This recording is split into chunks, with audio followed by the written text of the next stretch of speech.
Good morning, everyone, and welcome to this workshop and regular meeting for Monday, July 15th, 2024.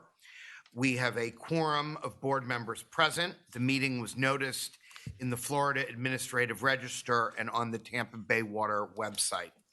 The meeting is available for viewing through live streaming, and a recording of the meeting will be posted on the agency's website.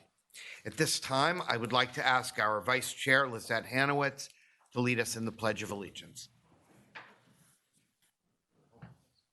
I pledge allegiance to the flag of the United States of America and to the republic for which it stands, one nation, under God, indivisible, with liberty and justice for all. All right, before we get started, let me note for the record that I have a memorandum here from Commissioner Joshua Wastel. Due to a scheduling conflict with the Hillsborough Area Regional Transit Authority Board, I'm unable to be present for today's meeting at Tampa Bay Water. Also, Mayor Davis had to attend a funeral this morning, and Commissioner Mariano is at the National Association of Counties meeting in Tampa. So with that, I would like to ask Kathleen to read the names of each board member to determine if there is a quorum. Commissioner Cohen? Here. Councilmember Hanowitz? here. Commissioner Eggers? Here. Mayor Davis? Commissioner Mariano? Councilman Miranda? Here. Commissioner Oakley? Here. Commissioner Scott? Here. Commissioner Wustel? Mr. Chair, we have 6 members present. Okay, thank you very much. And then that is a quorum, correct? Correct. Thank you. All right. We are, prior to doing public comment this morning, going to have a capital and debt management workshop. So at this time, I am going to turn the podium over to Christina Sackett, our Chief Financial Officer. Good morning. Good morning, Chairman and members of the board. This workshop will provide the board with an overview of the planned 10-year capital improvement program and look at potential cost of future capital projects. Then our financial advisors, PFM Financial Advisors LLC, will present financing strategies being evaluated for the upcoming bond issuance. PFM has been the agency's financial advisors since November of 2009 and have looked after the agency's best interest for the past 11 bond issuances and the 3 tranches of the master bond. The fiscal year 25 through 34 capital improvement program has several types of projects planned. Projects for level of service, renewal and reliability, and studies account for 78% of the total number of projects. Level of service projects include projects for water quantity and water pressure. In May, the board requested we also look at potential future projects, such as projects for treating total organic carbon, the future water supply projects needed to meet demand through 2043, and the possible projects needed for PFAS treatment. 80% of the future contract costs are for level of service projects and renewal and replacement projects. Level of service projects total $560.1 million and include the South Hillsborough Pipeline, the surface water treatment plant expansion, and other smaller projects. There are about 30 various renewal and replacement projects that total $175.3 million. These include well field improvements, replacements of pumps and motors, and SCADA system upgrades. The remaining $181.4 million in costs are for other project types such as reliability, feasibility studies, safety and security, utility conflicts, etc. Together, the future contract amounts for these planned projects total $916.8 million. Next, we will start layering on estimated costs for future capital projects. Currently, the 11 water quality projects for treating total organic carbon have an estimated cost of $452 million. These projects were previously put on hold pending the Environmental Protection Agency's final PFAS regulations and the findings from the UCMR 5 testing. They will now be reevaluated and prioritized as appropriate and brought back to the board over the next year. Adding this to the planned projects total brings the estimated total to $137 billion. Now let's add a scenario that includes possible projects to meet the future water supply needs. This scenario includes the South Hillsborough Wellfield project with an estimated capital cost of $126 million, the project to increase the consolidated water use permit with a zero capital cost, plus a water supply configuration with an estimated cost of $640 million. This is a configuration of the 3 surface water sources that are shortlisted for further feasibility in the long-term master water plan. The feasibility study for the surface water sources is now in the solicitation process. In this scenario, these future water supply projects have an estimated capital total of $765.5 million. But these projects and costs are just one possible scenario and will likely change by the time the board needs to decide on the next water supply project. If we add the planned projects in the capital improvement program with the projects for reducing total organic carbon and the 3 future water supply projects in our scenario, the total estimated costs are $2.13 billion. This total does not include the possible projects and costs for treating PFAS that may be required. However, over the next year, the agency will determine what PFAS treatment projects are needed and their estimated costs.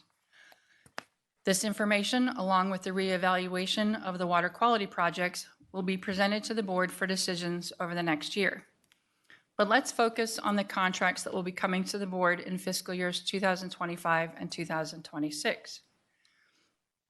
Over the next 2 fiscal years, the agency will be entering into about $584.4 million in project contracts, with contracts for the South Hillsborough pipeline and the surface water treatment plant expansion making up about 80% of that amount. Shown here is the anticipated timing of these contracts, and as you can see, about 2/3 of these contracts will be in fiscal year 2025, and the remaining third in fiscal year 2026. The funding for these contracts will come from multiple sources. About 14% will come from funds on hand, which includes previous bond proceeds, pay-as-you-go funds, and interest. 10% will come from the joint project agreement with Hillsborough County, and about 4% will come from grant reimbursements. This leaves about 72%, or $420 million, of the funding needed from the upcoming bond issuance, with about 65% to 70% of that needed within fiscal year 2025. This completes the overview of the planned 10-year capital improvement program, the potential future capital projects, and the funding needed for the next 2 fiscal years. Now I will turn it over to Jay Glover and Nick Roca with PFM Financial Advisors, LLC, and they will present the financing strategies being evaluated for the upcoming bond issuance that will set up the agency with capacity to layer on additional debt in the future and minimize the impact on the uniform rate.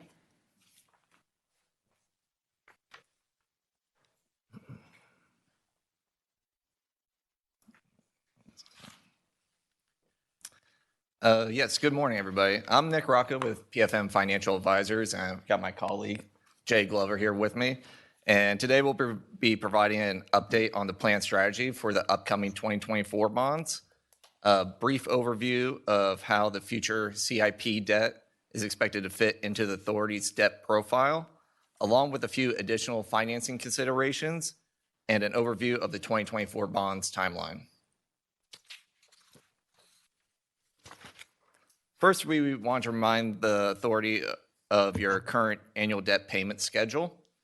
The brown bars here, they represent the payments related to the outstanding bonds, with the blue bars highlighting the member acquisition credits. The outstanding bonds result in a current maximum annual debt service, also known as MADS, of $76.5 million before the debt payments drop off significantly, almost at half. You can see that right there. Following fiscal year 2032. Due to the annual debt payments having a significant impact on the uniform rate that is billed to the member governments, we will further discuss how we can efficiently fund these additional capital projects, as well as keeping the annual debt payments as low as possible on the following slides.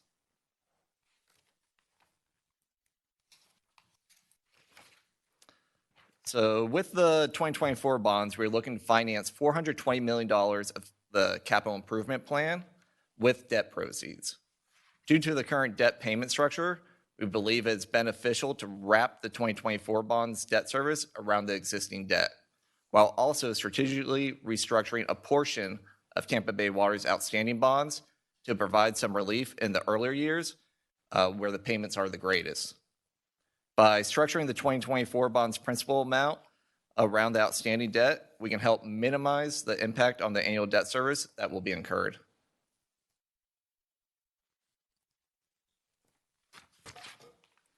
In conjunction with Tampa Bay Water's finance staff, underwriting team, and bond counsel, we have closely looked through the authority's outstanding debt financings to identify the bonds that would be most advantageous to restructure and provide debt service relief until the drop-off that occurs in payments that is realized after fiscal year 2032.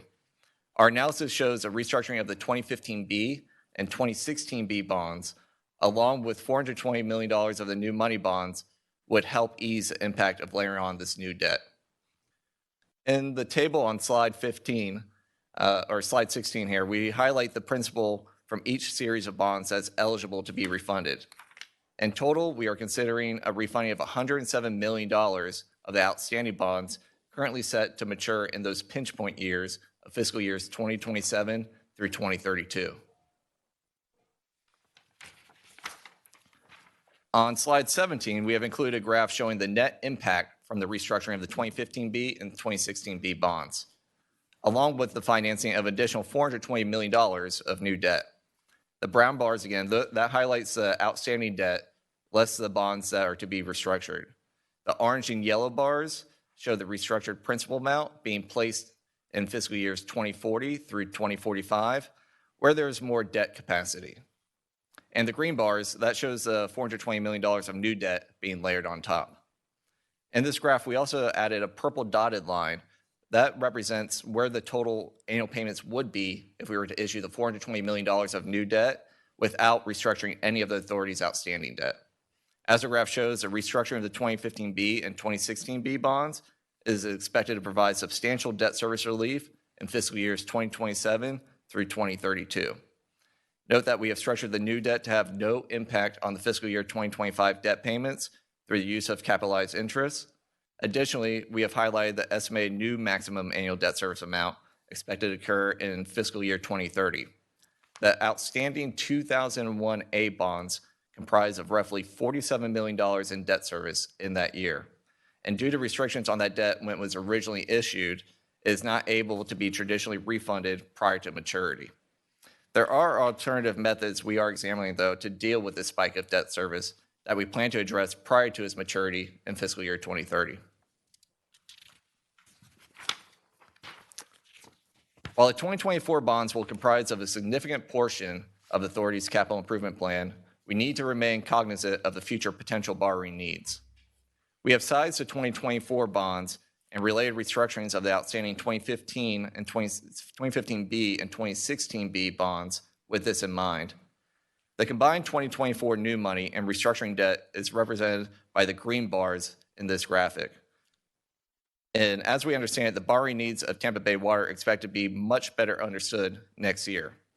So our goal with the 2024 financing is to put the authority in a position to be able to layer on additional debt in the coming years with as minimal impact on the uniform rate as possible. To provide the board with some context of the potential impact of the future borrowings, we have included a graphic showing how we could layer on debt if the authority were to finance a total of $789 million in the capital projects through 2030. We use an amount of $789 million due to that being one of the base case scenarios discussed at the previous board meeting. As stated at the top of the slide, this graphic is only to provide you with an idea of the potential debt impact, and we will continue to work with Tampa Bay Water staff and the financing team to revise the structure as a better understanding of the capital improvement plan is refined over the next year.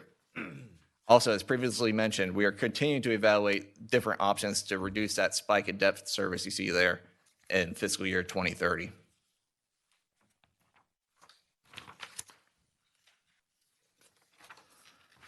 On slide 20, we mentioned a few additional ideas we wanted to bring to the board's attention. The first being the option to split the $420 million of new bonds into multiple series of debt instead of issuing it all in 2024. We understand that a majority of the $420 million will need to be issued in 2024 to ensure the projects are funded on time, but there is a possibility that a portion, roughly around 30%, could wait until the summer of 2025. We'll work with staff and the financing team as we get closer to the pricing date to determine if it could be advantageous to push issuance of some of the new money bonds out a few months based on the current market conditions. Another option to provide debt service relief in the pinch point years is to refund the 2015 A bonds. These bonds contain about $171 million of callable debt and become eligible for current refunding in July of next year, 2025. The tentative financing plan is to refund these bonds next year with the expectation that they will generate meaningful savings.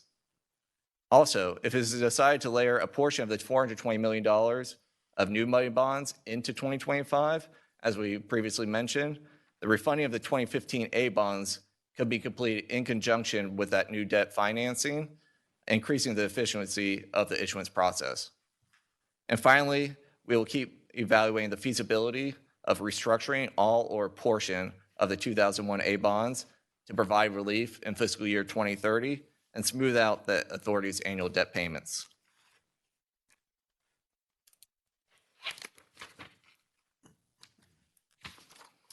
And to wrap up our presentation, we wanted to provide you with an update on the current schedule for the 2024 bonds.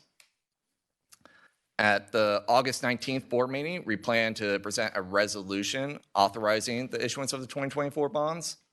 And if approval is received there, we'll plan to price the bonds in mid-September, followed by a closing in early October.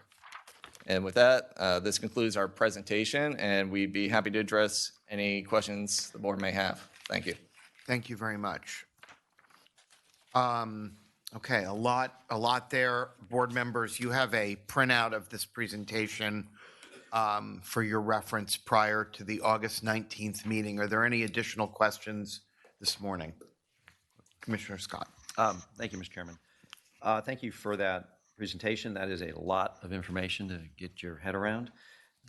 When do the 2001 A bonds, when are those scheduled to retire? In fiscal year 2030. 2030. So we're talking about restructuring those? Yeah, because it's causing that spike in debt service there. I can go back to that slide. So if you see here, this is just layering on the new money and the proposed restructuring of the 15 and 16B bonds. Mm-hmm. And you can see right there in fiscal year 2030, I believe it's $50 million outstanding of that 2001 A bonds, and 47 million of that, or I think it's 45 million in principal, but it's $47 million, and when you include the interest of debt service, makes up that 1 year in 2030. So we're looking at different options of potentially restructuring that in order to smooth it out so you don't have that spike right there of debt service. Restructuring for another 10 years, 15, 20, what are you thinking? It depends on how much of the new debt we layer on in the upcoming years, and finding kind of where we can place that debt. I mean, we're going to work with staff and the financing team to issue that as efficiently as possible to keep kind of your annual debt payments as low, and what makes sense. I mean, there's obviously a certain limit of how far we can push that debt out, right, but where it makes sense. So do you know what our current interest rate is on the bonds that we have out there now? The 2001 A bonds? Yeah, it's actually, I believe it's 6%. 6%, okay. What are bond markets at these days? Depends on how far you go out on the yield curve, but the yield is probably from mid to low threes up to 4.5, up to 4.5%. Okay. So we could potentially save money then by doing that. Depending on what you can definitely save money in certain years. I mean, obviously, if we push it out, you're going to be paying interest on that maturity principal amount for longer, but we could see savings in the earlier years. Well, I mean, there's a potential of an interest rate cut later this year too, so, okay. All right, thank you. Mm-hmm. Commissioner Akers. Yeah, Commissioner Scott asked a couple of questions that, like I said, this is very confusing stuff. Thank you for the presentation. Thank you, Commissioner Scott, for a couple of questions that sounded intelligent. It was purely by accident. I don't know that I can ask any that even sound intelligent, so I'll try to keep it simple. Right now, we're at about 80 million in debt a year. Is that what we have now on the just a little over? Yeah, including the, Yeah, including the yeah, the light blue. I think it's right. Yeah, including the acquisition credits, yes. So really, aside from that spike that you're talking about dealing with, the next 4 years present what I would consider the challenge on the status quo of having that $80 million a year debt, so to speak. I mean, it bumped up a little bit, obviously, up to that 95 million, looks like, for the next 4 years. After the issuance. For the next 4 years. A total debt I'm talking about looks like, that's why maybe I'm misreading it on that. I'm looking at page 17. It's like, That crazy. yeah, that graph. includes the new debt, yeah. And the So that includes the new debt. So it's bumped everything up a little bit for the next 4 years. That's of concern to me. Not that the answers aren't there to get the things that we need done. And that was my last question. I'll ask that in a minute. But yeah, the next 4 years are not what not what we've been planning. So we're adjusting that now. And that's going to be, but after that, other than that spike, we're staying below that 80 million a year. And so what does this structure right here provide us? How much of that debt that we've been that we were identifying, I think it was $2.13 billion, how much of the debt is wrapped into this picture right here? So the 2.13 billion, the 420 million issuance takes care of 584 million of those contracts. So about a fourth of those contracts? It takes care of 25, 26. Correct. And okay, all right. Correct. So out of the 2.13, that is the about 765 million for future water supply projects, but that would take us out to 2043. So the timing of those and the cost of those obviously will be further down the road. And then, of course, the total organic carbon projects are at 452 million. And that with the PFAS treatment, those will be coming back to the board over the next year for decision making. Yeah, so there's considerably more debt to wrap into here. Yeah, with the PFAS, since we don't really know. And what does that look like? Have we started to look at that as well? That includes this 789 helps to cover, I want to say about 1.5 million of that. 1.5 billion, sorry. The 789 million that we mentioned back in May covered about 1.5 billion of total projects for contracts. So to add on more, we didn't want to keep going and make it very scary. But yeah, if we need more past Well, this that. is all very scary, so you mean scarier, right? Yeah. Obviously, if we had to do more than 789 million, we would be layering it on top. It would just depend upon what year we had to do the issuance.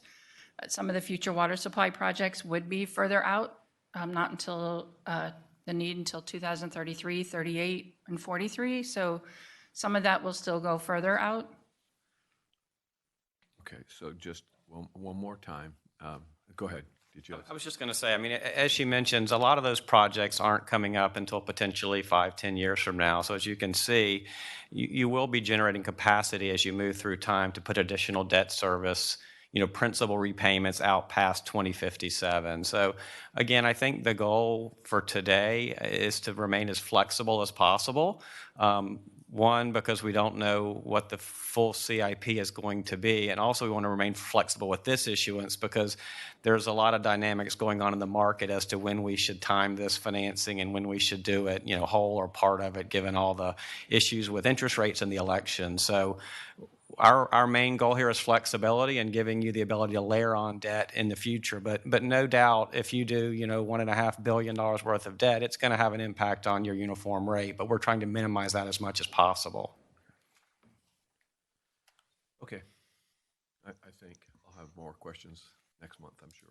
Thank you very much. Yeah, Councilman Miranda. Thank you, Mr. Chairman. I'm just thinking to myself, thank you for your presentations. A lot of numbers, and it takes me some time to analyze that if I can. I'm not saying I could, but if I can. However, I'm thinking of what the city of Tampa did. We needed to replace all the water lines underground, all the pipes, and all the lines and pipes for tertiary treatment, one coming from someplace and the other one going somewhere else to be cleaned out. When we looked at that project, it was $2.9 billion. And we came up with a different formula. I'm not saying that this should happen here. I'm just saying what we did. We put a $2 on water lines and $2 on tertiary water lines going to the tertiary plant, one coming from the water plant, one going to the tertiary treatment plant, a month for about a year and a half. And every year or two, we bump it up $2. We're now at $6, and that $2.9 billion is going to be financed 53% by cash without financing, and the remaining 47% we'll try to finance it if we can. But has anyone given any thought of this? Because you're looking at, you said 5 or 10 years from now, and I don't know how many customers you have through different counties and cities that we supply water. But if that was possible, I think it would certainly help the public, even though at the first, I'm paying $2 more or whatever. But you're saving a whole lot of capital by not paying the interest, and you might get more for your buck in the project that you can without financing all of it. So it's just an idea that we did in Tampa, and it's working very well. And Tampa has 4 units. One of them is water and wastewater that's in a capital improvement of their own. They have to finance and build their own money to pay back into the city without using the funds of the general fund of the city. So this is just what we did. I'm not saying that we should do it. I'm just saying, has it ever been thought of or reviewed in that manner? I know that we've looked at, we currently use cash on hand that we have from the R&R and the capital improvement. Adding something to the uniform rate on an annual basis to help fund future pay-as-you-go funds is something that we can do. However, it will add to, obviously, to the uniform rate. I'll tell you what it does add. Yes, it's a little bit more cost, but the people become much more cognizant of the fact that water is expensive and they start using less of it. Commissioner Scott, did you have something additional? I did. Thank you, Mr. Chairman. Just a final thought here is that it's my preference, my thought, the way that I just general approach to business is you finance what you need. You don't overfinance projecting what you think you might need in the future. So that would, I think a conservative approach is the best approach on that. Also, we have substantial reserves, and we have them for a reason, but I also want to have a good understanding of what we're using our reserves for versus what we're going to be financing. And I just don't want to overfinance and overcommit future generations beyond what we absolutely 100% have to do. So currently, the renewal and replacement, the capital improvement, the energy, and the release debt service reserves, our funds are all part of what's being used in that 14% of cash on hand that I said would help fund the $584 million. The other reserves that we have, the rate stabilization account, which has roughly about $29-30 million in, we are holding that to help with the fiscal years 26 through 28 that you see here, where we have the additional debt service from the new issuance and the acquisition credits. We're planning on using those years to help minimize the rate impact on the rate. And then the utility reserve account, we have roughly about $30 million in that account, but we need to have 10% of the gross revenues to be maintained in that account according to governance documents. And it also needs, that account helps us meet our bond covenant of 1.25, the 125%. So right now we would need to maintain about $23 million in there So there is about 7 million that we could use. We've kind of been holding it back to see how things go. We did use that account to pay for the suburban land exchange, the water capacity rights that we purchased from them. So we are using that for things that come up like that. But we really only have about 7 million. And as the budget increases, obviously the amount that we need to keep in that account increases as well. Right, okay. Thank you, Mr. Chairman. Thank you. All right, thank you very much for your presentation. Lot that we'll be coming back to in the coming months. It is time for public comment now. We have 3 minutes set aside per speaker. Our first speaker is David Ballard Geddes Jr.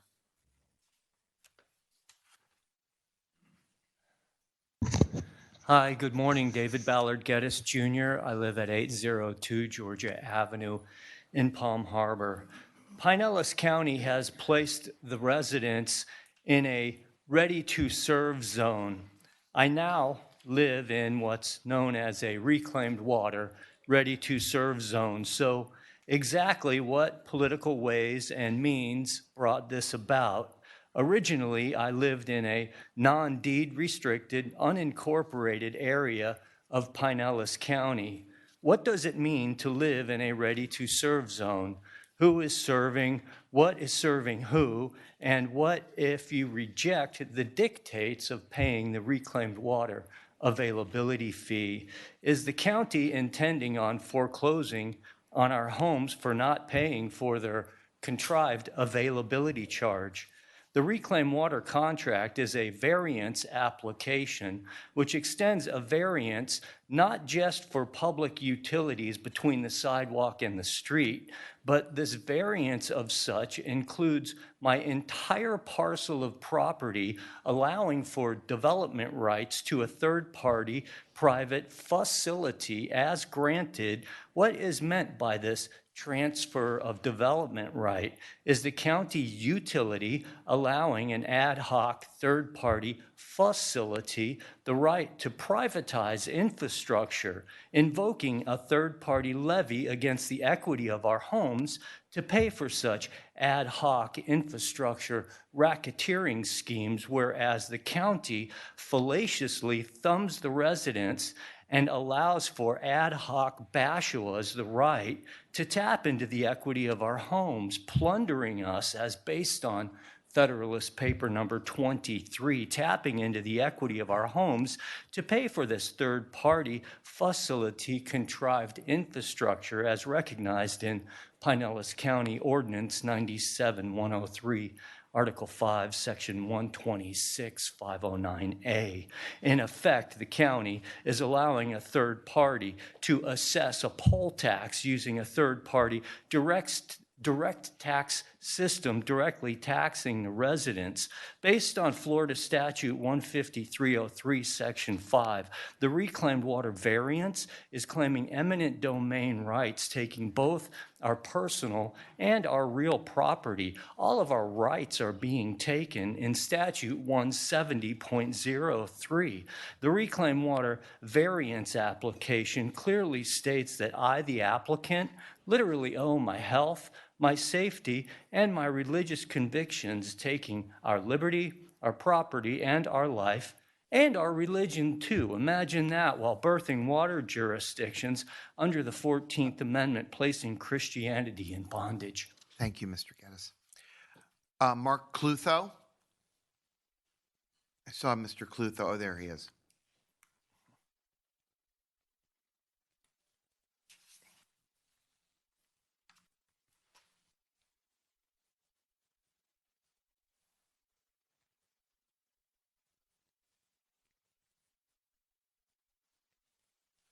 Mark Clutho, Largo. The Curb Appeal and Garden. Friendly Landscaping launches new award, Natural Recognition. You wouldn't get it here. Oh, no. After barrel hurricane season looks ominous. Yeah. A record for the earliest Hurricane 5. It's not good. Don't let Puke Energy and Tampa Electric put profit first. Puke Energy moves to raise rates. Yeah, out there in the lobby, I could see 37 light bulbs in what was here supposed to be the first green daylit public building. What a joke. Here's the headline. Troubling news from the Doomsday Glacier. Big melt is underway. The Thwaites Glacier. Oh boy. You are helping it along. And here we have this headline, Altered Landscape. Climate change is reshaping iconic U.S. destinations. And then, of course, don't forget the graphs. Yeah. So, what do the fools do? They wear coats when we're going to have heat indexes over 105 degrees. And then that means buying more air conditioning. I mean, talk about insane. You people are imbeciles. Quite literally, imbeciles. Coats when there's heat indexes over 105 degrees. There's something wrong with you. When are you going to learn? And this is not a podium, this is a lectern. You don't know what the building is. Bunch of simpletons. Oh yeah, and MAGA stands for Morons Against Greater America. Okay, thank you very much. We have a number of speakers this morning on item D1, and I'm going to ask Michelle Miles if she'd like to come up. I believe you're going to do a PowerPoint, and there's a few speakers, and I have all of you here. Okay.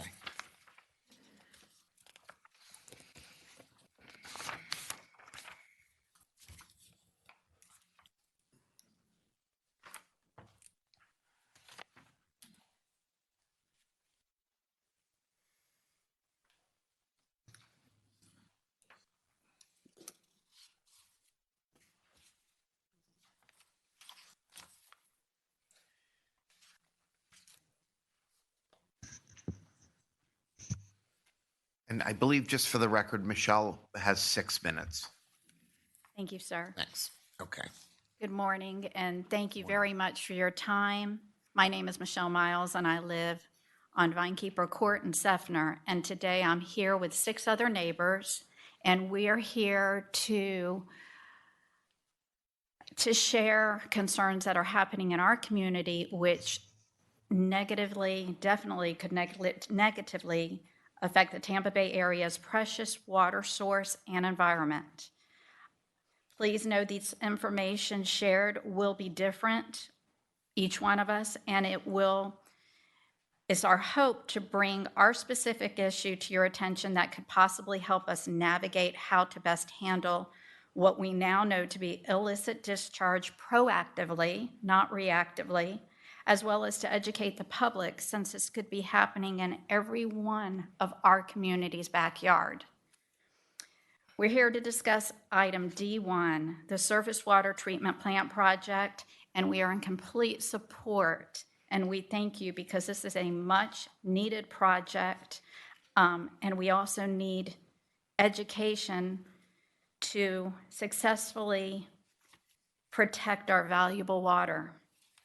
Although 7 of us are present, as already mentioned, 4 of us plan to speak, representing approximately 40 others that were unable to attend. with us, but all live with what's known as the Hillsborough County's Pemberton Creek watershed. The first slide is basically awareness, promotes practices, and inspires to help us know with stormwater what to do. And I'm a bit confused. I'm sure it makes sense to you guys. On March 29th, I, along with several other neighbors, received texts and knocks on the door that there would be a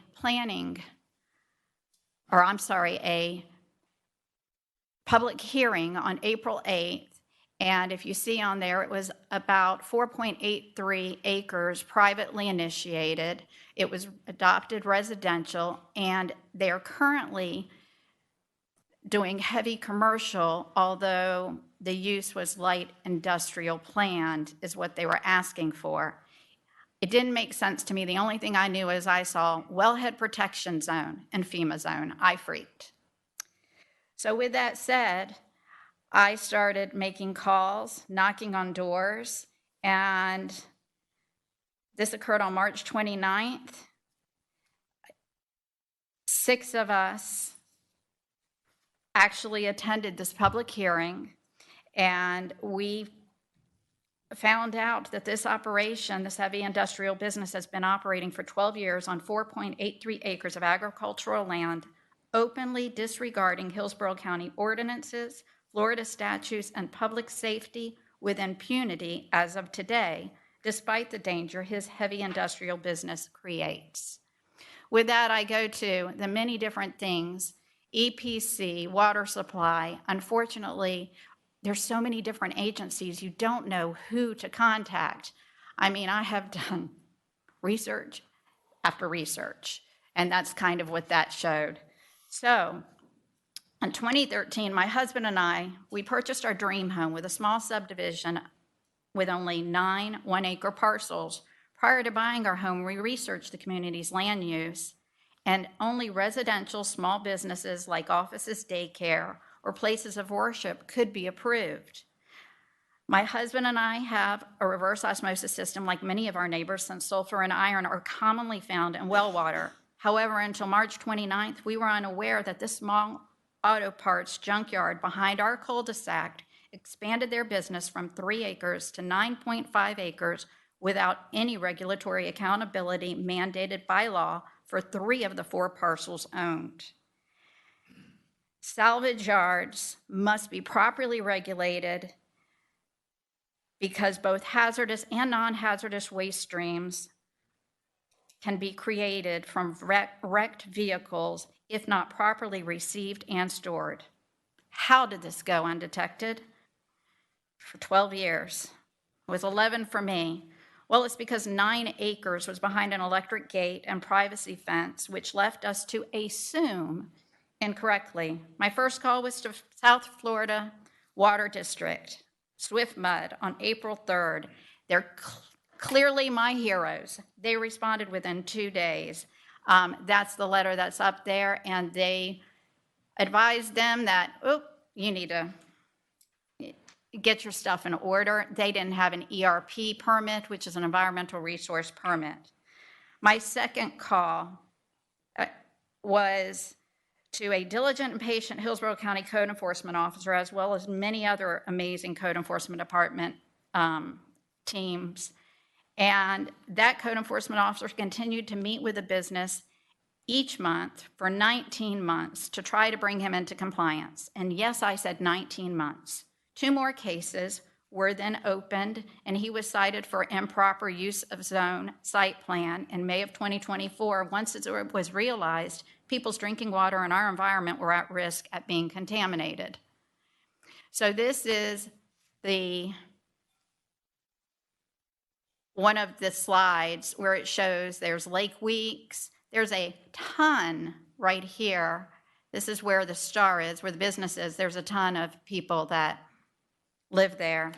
So my 4th and 5th call were discouraging. Florida Department of Environmental Protection and Swift Mud couldn't assist because we had private wells, and I think I'm almost out of time, so I'm going to go through. Pictures say 1,000 words. This is a picture in 2016. This is a residential. Right here, you see green. He purchased it, and this is what you see after he purchased it 7 months later in 2022. There's nothing green about this. I cannot tell you how frightening seeing these slides were. Just frightening. So 1368 is the only, it's a 0.71 acre. I hope I'm saying this right. Yes. Ms. Miles, I think we need to I'm so sorry. wrap up. Okay. So thank you for everything that you do. And we're hopeful, Mr. Warren Hogg, I heard that you guys are doing PFAS investigation, please. Any assistance, we would appreciate it. And we'll hear from the other 4 speakers now, but I do want to tell you, since what you've talked about it happened in Hillsborough County, that I'll be happy to talk to you about it offline after. And certainly the Environmental Protection Commission of Hillsborough County is an excellent vehicle, if they're not already involved, to get them involved. So we'll talk Yes, sir. about that. Thank you very much. I do have 4 additional speakers that are here. The first is Cynthia Miller.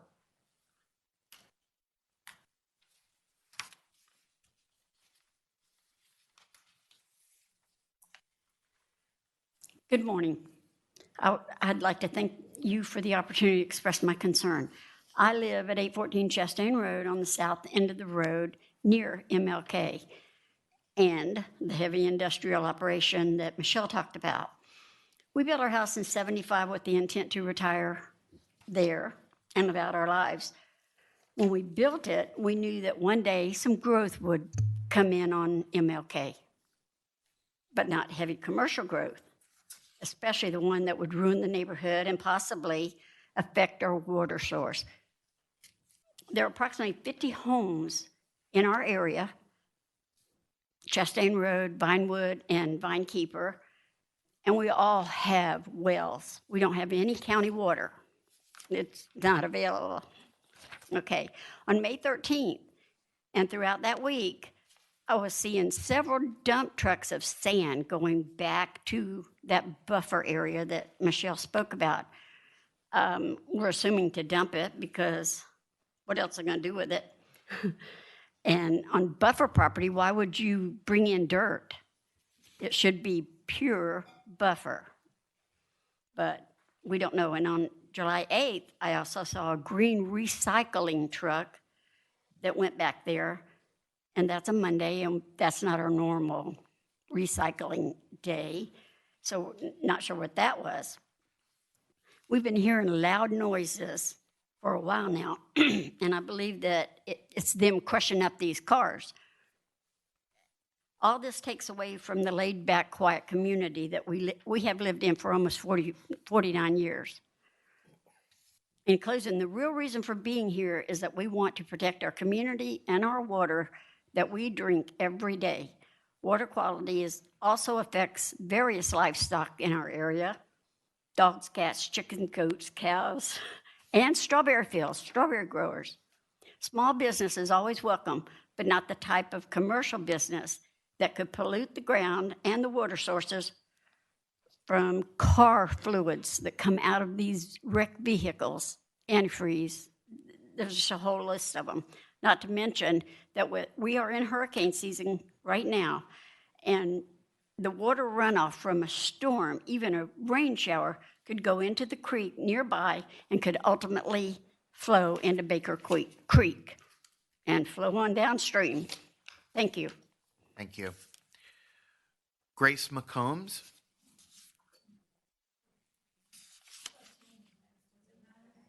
What was that? Okay, well, that's fine. Well, we can, yeah, that's fine. I'm sorry. Jim Lemley? Oh, Tim Miles. Oh, Tim Miles, excuse me.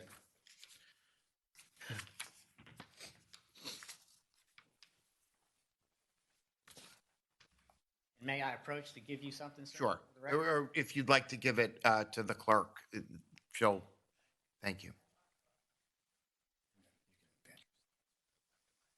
Black and white. Thank you, sir.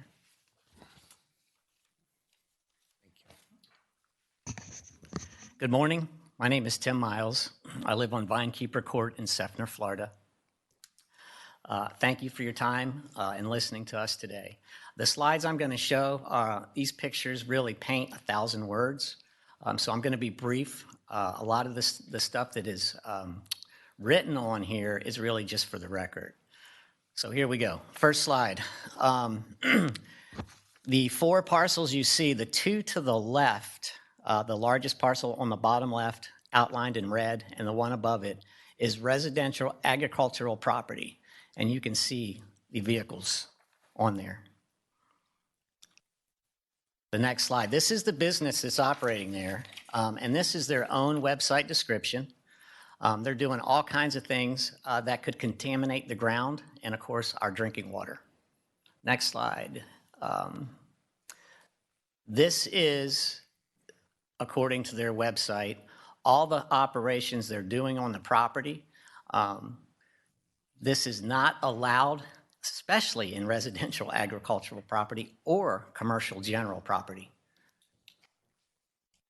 This business has been operating for over 12 years as a junkyard, recycling solid waste, open and closed storage, crushing cars.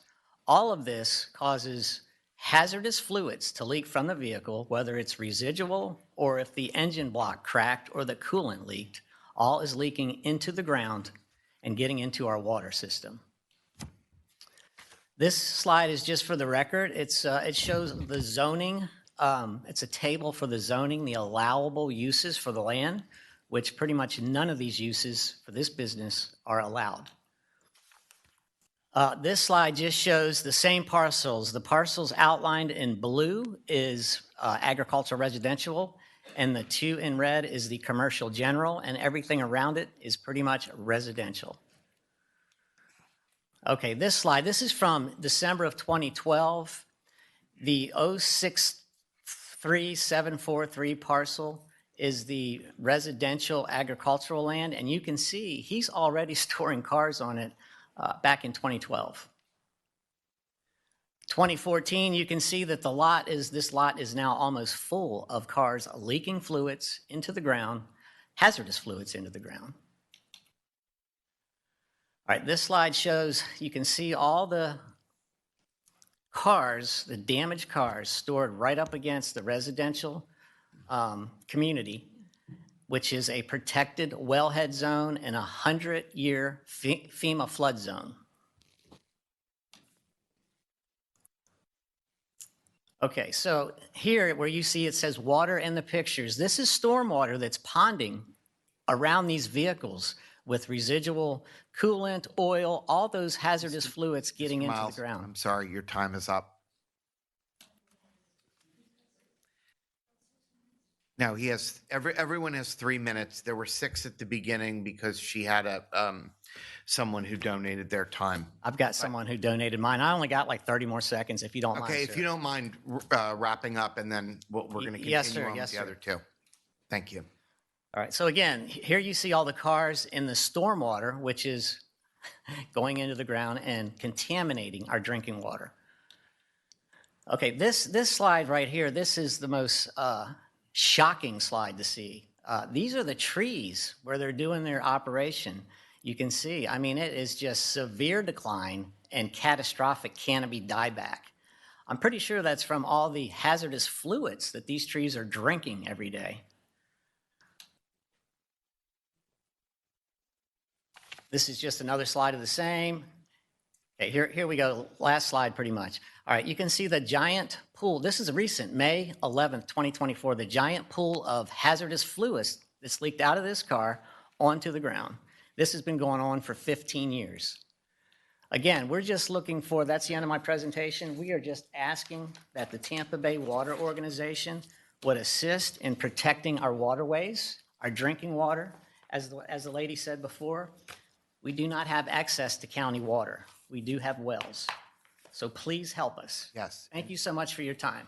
And again, I'm going to, once this meeting's over, I think the first call, at least for me, will be the Environmental Protection Commission of Hillsborough County, but we'll talk about that. Outstanding. Thank you so much. Okay, Ms. McCombs. Grace McCombs.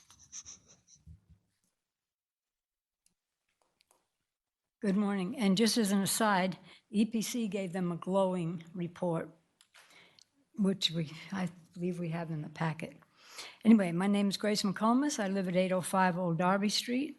And I don't know if everybody knows about Hillsborough County, since you keep saying since this is Hillsborough County, but you all know more about water and its challenges related to clean water than I do. But I do know we cannot live without it, and we cannot afford to have our water supply contaminated, whether the county pipes it into our homes or we get it from our wells.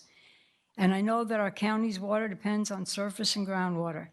As one of the framers of the Sefton-Mango Community Plan, I know that our primary goal is to ensure protection of the environment, including wetlands and wildlife habitats.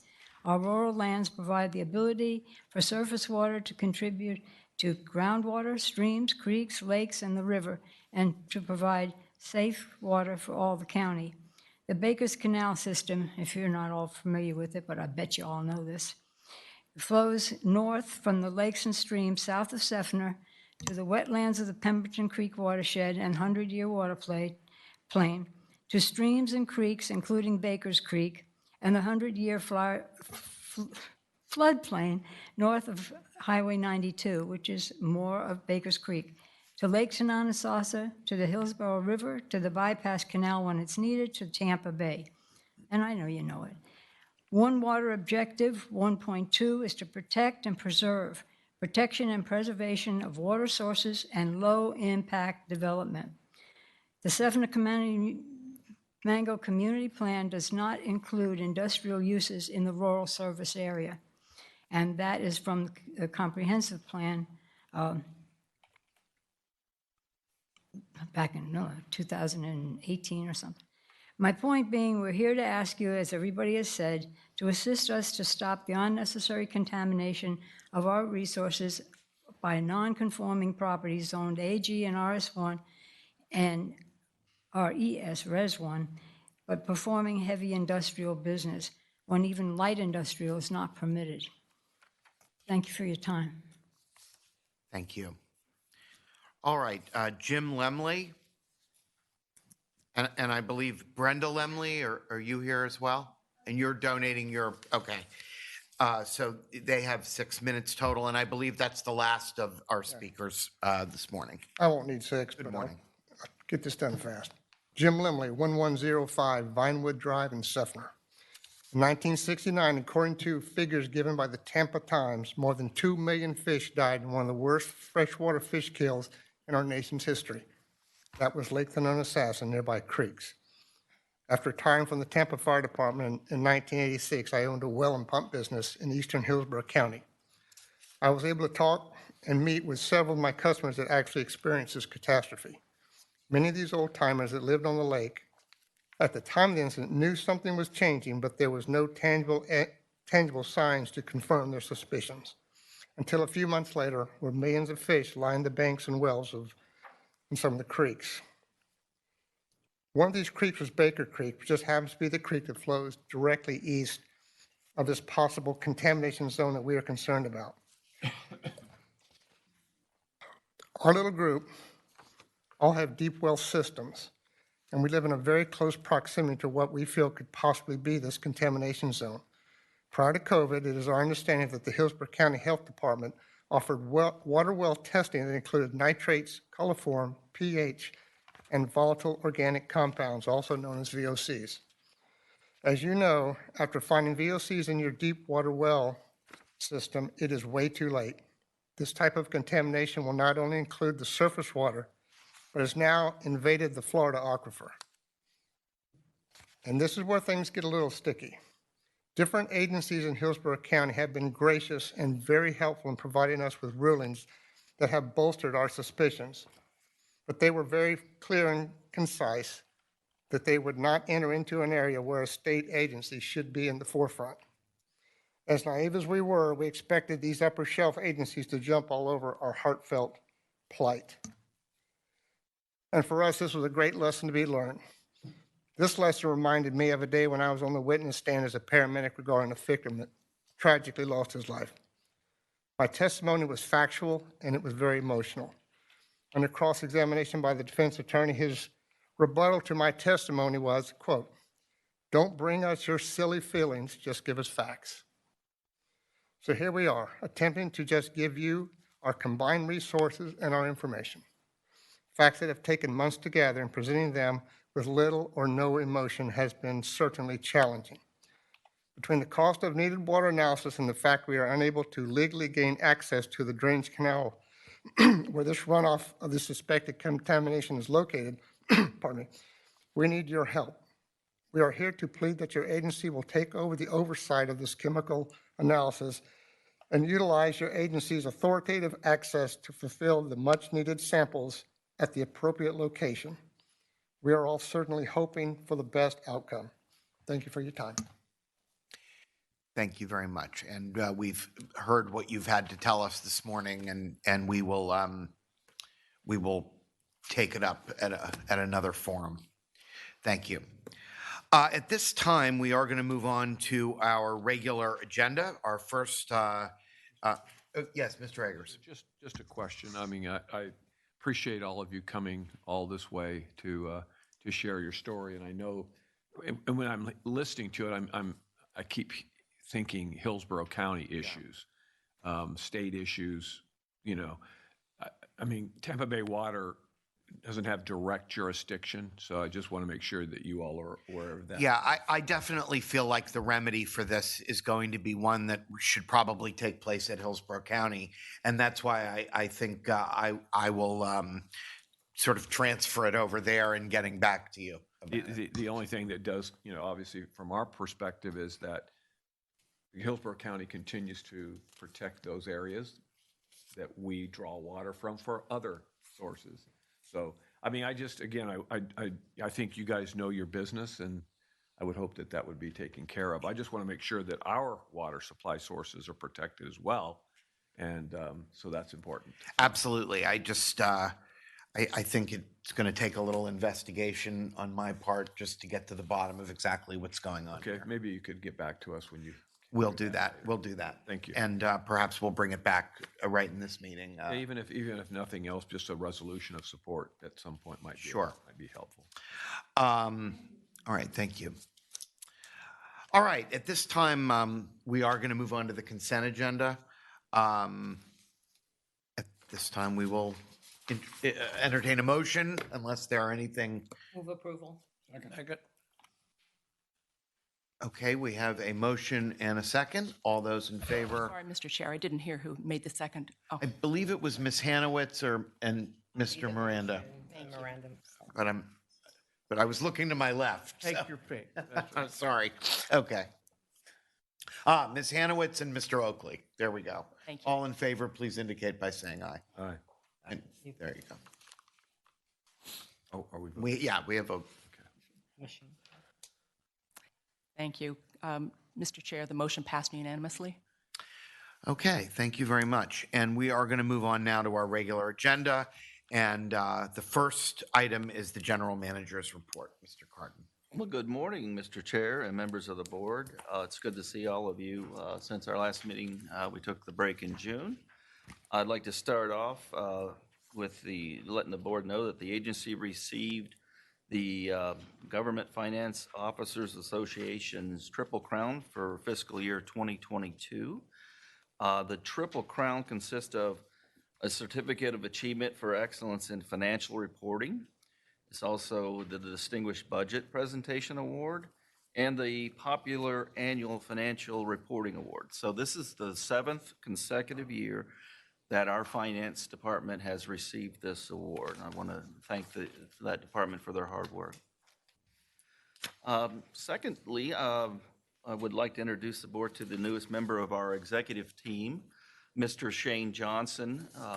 About 3 weeks ago, joined our agency as the Continuous Improvement Director. So welcome, Mr. Johnson, to our team.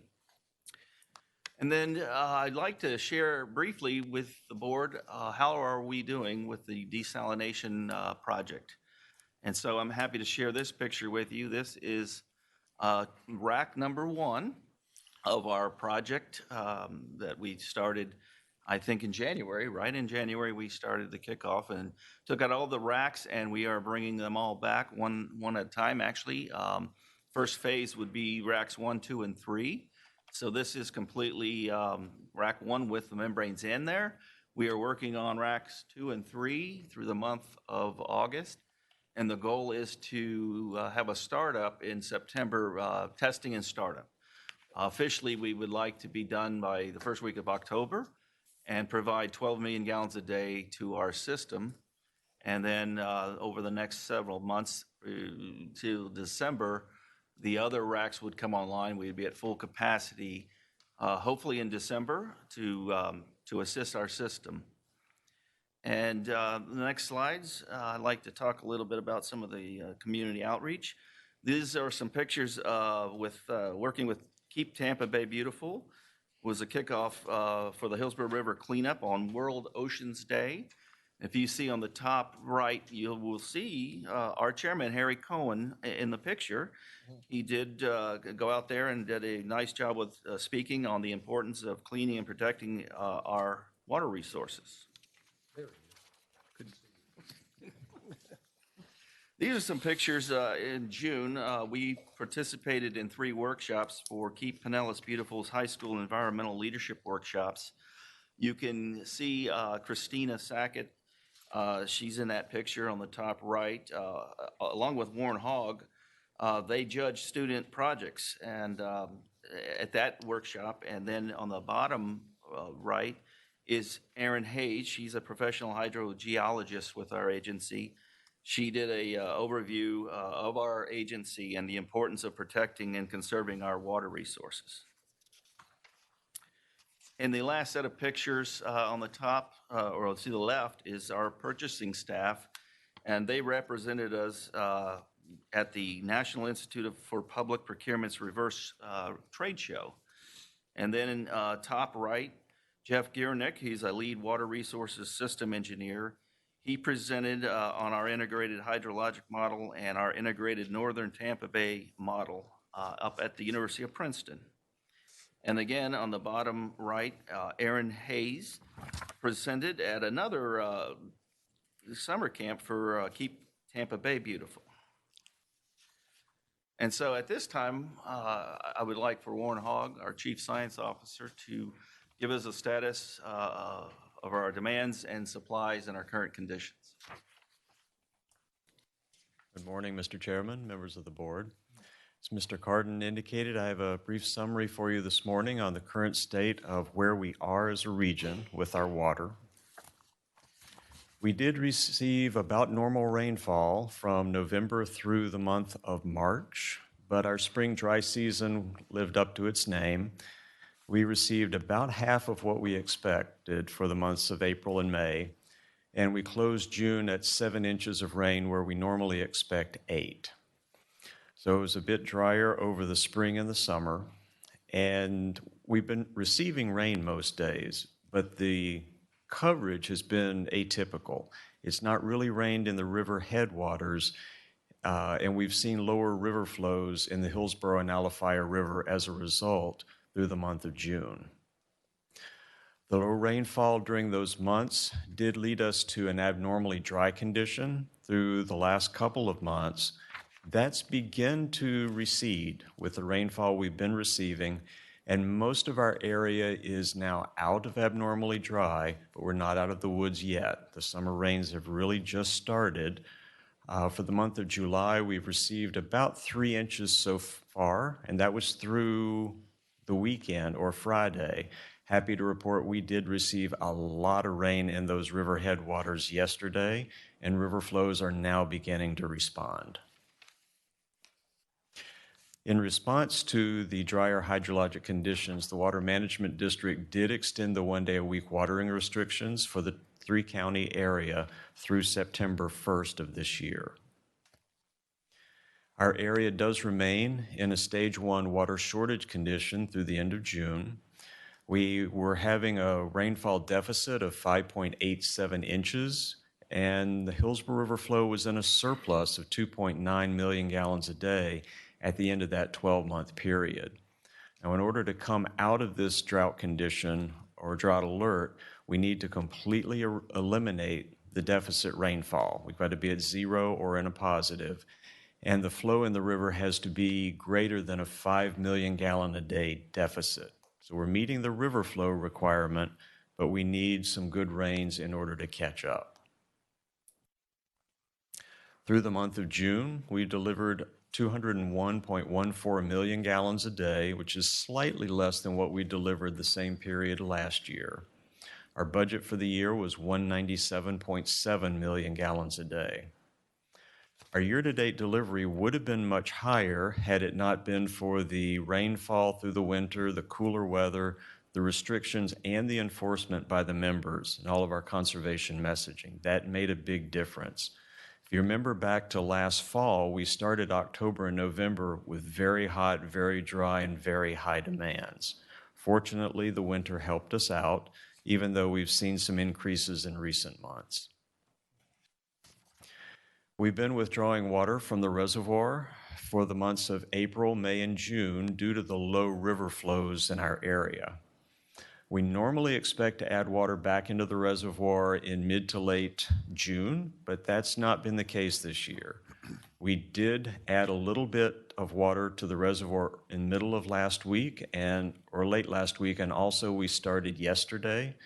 With the increasing river flows, we should now begin to be able to store water in the reservoir, and we also feed that river water to our surface water treatment plant.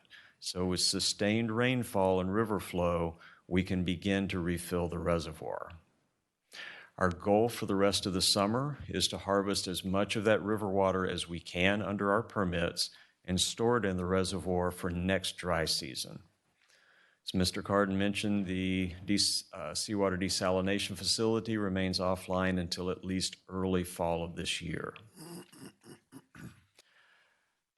The blue bars on the graph show us the average production from the 10 consolidated permit well fields for each month back to October of 22. The 90 million gallon a day permit limit is shown, and the orange line is our 12-month running average. That's how the Water Management District judges compliance against our permit. We have some individual months that are higher and some that are lower. As long as that 12-month average remains below the permit limit, we are in compliance and meeting all of the environmental requirements. Our average was 89.82 million gallons a day at the end of June, and we've been managing our whole regional system to remain in compliance with the consolidated permit by using water from the reservoir to continue to feed the surface water plant. As we look towards the end of the fiscal year, 3 more months, we're now projecting that we will remain below our permit limit of 90 million gallons a day, although we are just below that limit. The extension of the 1-day-a-week watering restrictions, continued enforcement, and conservation messaging will help us get to that successful point together. As I mentioned in the previous slides, we're managing our sources to remain in compliance with our permits, but we're also keeping an eye on next year's condition with demands and hydrologic forecasts. We have to make sure that the decisions we make today keep us in a place where we can meet all of our needs and remain in compliance with our permits in the coming year. 2 slides to wrap up comments on South Central Hillsborough. The individual bars here show the water we've delivered to the service area for the last 2 years. The bottom of each bar shows what we send from the region to Lithia through the completed Brandon Booster Station. The lighter blue in the middle is what we send from the region to the central point of connection, and the darker blue part at the top is what we send from the South Central well field. That makes up the difference. We've seen a steady increase in demand through the service area for several years. It increased sharply back in 2023 because it was so hot and so dry. We've seen that come down in the winter months, and it's now returned to its more normal rate of increase. The service area 12-month average was 57.1 million gallons a day at the end of June, and that's up about 1.2 million a day from a year before. The 12-month running average pumping rate from the South Central Hillsborough well field was 25.52 million gallons a day at the end of June. It's still above our permit limit, but we continue to trend downward. We should continue to see improvement in getting close to and hopefully to our permit compliance limit later this year. As we get the summer rains kick in, demand goes down in the service area, and we're able to send more regional water through that completed Brandon booster station. With that, Mr. Chair, I'd be happy to answer any questions. Commissioner Scott. Thank you, Mr. Chairman. Thanks, Warren, for that presentation. Just a quick question. How do we determine regional rainfall? Is there one collection point or measurement point, or do we take an average of several?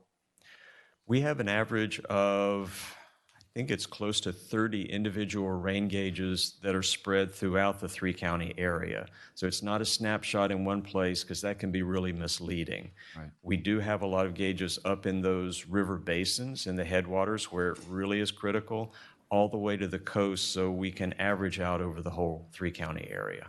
Got it. Thanks. Councilwoman Hanowitz. Thank you. Thank you, Warren, for the presentation.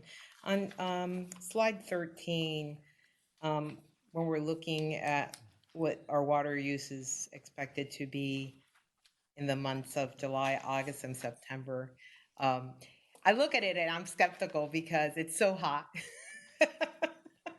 and how the rain has been happening, and we're right there. And I'm wondering, based on what you're seeing, I mean, this is what you're expecting just because we're expecting more rainfall. That is correct. The two bars, I'll turn on my highlighter here. I mean, those are like the hottest. I mean, it's been so hot. It has. The months of April was about the same as April of last year, which was hot and dry. The bars for May and June were much higher than last year, but that's because we've been running our surface water plant at only 60 million a day to stay in compliance with the permit and to conserve water in the reservoir. We didn't want to drain it because that's our savings account for the region. So we've been working that delicate balance of leaving as much as we can, but still maintaining flow at the plant. If we can get our normal summer rains for the rest of the summer, we should be able to keep the surface water plant in operation, boost even what we take from it, and still store water in the reservoir for next year. So this is what's expected based on what we know at this time with good summer rainfall. Okay, thank you. Commissioner Eggers. Hi, Warren. Good morning. Thank you. So the first thing that obviously concerns me is when we see this map and it shows the U.S. Drought Monitor map doesn't include the area anymore. So I love that message that we're sending out, not us, but that's just the message that's getting out there. Really concerned that our messaging, and I've challenged our utility director, the same thing. Are we getting that message out to our consumers? It looks like if you go to the page 10, that the amount of water that we've consumed or that we're producing with less in our storage is higher. It's just the same as it was last year. Productions are the same. Storage is down. The consumption's up, obviously. So is that what we're seeing, that consumption is still going up despite the messaging that's going on? To me, it's really critical, but hear your thoughts. It is a balance. We are still seeing growth in demand through the region. We are offsetting a year's worth of data. If we look at what happened in 2023, as we started that water year, we had low demands and all the surface water that we wanted because that was on the heels of Hurricane Ian. So everything was flush, people were not watering, so demand was low. But as we went into the winter and spring, that's when it got really hot and dry. So we've averaged for the year over some very, very wet months and then some very dry. This year, our pattern has been different. We had a very good winter. And the graph that really shows that is in South Central Hillsborough County. The months in the wintertime let me give the pointer back. Specifically, I think it's December through about February or March, we had normal rain, slightly cooler temperatures, 1 day a week restrictions and enforcements, and we saw demands drop significantly and stay down. So the conservation messaging, the 1 day a week restrictions and enforcement make a significant difference for our region. And this graph probably shows it best of any of them. So, yeah. So obviously the 1.2 million gallon per day increase in the 12 months, even with all of that messaging, right? Hillsborough County's been doing a really good job Yes. of messaging out. Still that jump. Yeah. That 1.2 million a day is that general trend for that surface area that's been in place for a while and that will continue for a while. Okay, thank you. Commissioner Oakley. Thank you, Warren. Thank you for that report. Excuse me. What I've noticed, and I asked before, was the fact when we started noticing the fact that we should go from a 2 day a week watering to 1 day a week watering. It was amazing to me that we were actually, when we did that and that messaging got out to our citizens, we actually were saving 30 million gallons a day of use. And I thought that was very important. So I noticed we're continuing that. So I'm assuming that we're also saving extra use that we have been doing all this time. We've been on 1 day a week. So, but a lot of times we don't get those summer rainfalls, especially in Pasco County. They say you don't get the rainfall you need, and you don't get that until the green swamp starts to fill up. When green swamp fills up, then that's the headwaters of Hillsborough River, and it also helps city of Tampa. And I think that has started here lately. I know we were still down on our rainfall this past week, but I think on Thursday last week, it was like a monsoon at my home there in East Pasco that you could hardly see to drive down the road. There's so much rainfall. And that has been constantly every day since. So I think we're in the sense of starting to build those waterways up, and you'll see more water that we can take for that reservoir. So very important. So. Yes, sir. We are beginning the radar rainfall estimates from yesterday in both the Green Swamp, Hillsborough River Upper Basin, and the Alafaya Upper Basin were between 3 and 4 inches of rain. It was a long, heavy, sustained rain yesterday in just the right places. That will help the city. It'll help Tampa Bay Water. It'll help us get some water in our reservoir. Right. Thank you. I want to take this opportunity to thank SwiftMud for extending the 1 day a week restriction, because had they not done that, it would have fallen to each individual jurisdiction to have the discussion. And I'm not saying it wouldn't have happened, but it wouldn't have been as clean and neat as they're just making the extension, which I think was very proactive. And to some of the earlier points, the fact that it is starting to rain again really drives the fact that we've got to keep up our communication about the shortage. The minute that it starts raining, everybody assumes that, you know, we're sort of through the crisis. And that's absolutely not the case. And so now I think is when the messaging really matters. We've got to keep up with it and continue to emphasize it. You know, the fact that we were basically able to provide the same amount of water this year as last year, I think is huge when you think about the amount of growth that we see constantly pressuring our infrastructure in this region. And this conservation messaging and the 1 day a week restrictions, this is the only way we're going to keep in line with these growth numbers. And I think, as we all can see, we're dancing a delicate dance. We are just closer to the line than we would like to be, and that it would you know, it would just be nicer to be a little bit more comfortably under the permit levels. And a filled reservoir. Exactly. So anyway, thank you very much for the report. Thank you. We are, I think, now going to go on to item B2, which is the South Hillsborough Pipeline Project Resolution, and this item will require a board vote. Yes, good morning, Mr. Chair, board members. I want to introduce Kimball McLean, who's serving as special counsel for Tampa Bay Water, who's going to present this resolution regarding the property acquisition for this project. Good morning. I'm with the law firm of Gray Robinson, and we are special counsel to Tampa Bay Water for the South Hillsborough Pipeline Project. Let's advance the slide. There we go. Currently, the project team is engaged in the voluntary acquisition process. Pursuant to the established schedule, any parcels not voluntarily acquired will be submitted to special counsel for condemnation proceedings. I believe that'll be sometime this fall. Prior to that, I will need to come back to this board to get another resolution specifically authorizing eminent domain for those parcels.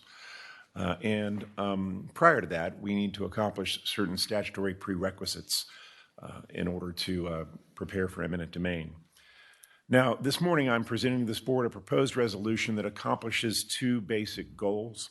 The first has to do with some belt and suspenders items which follow on the heels of the recently passed property acquisition policy for the South Hillsborough Pipeline. Second has to do with the condemnation process, namely authorizing staff to meet certain statutory prerequisites to filing a condemnation action, as well as a technical authorization for staff that will assist us during condemnation proceedings. Now, because I wrote the resolution before I thought about how to best present this to the board, these two areas are mixed together. Regardless, I'm going to briefly walk through the four authorizing paragraphs. So, paragraph 1 authorizes the our general manager or his designee to execute purchase agreements, just like the policy for the project. However, it adds an additional requirement of tying purchase prices to the project budget, essentially bookending what staff can spend. It is also to be read in conjunction with policy.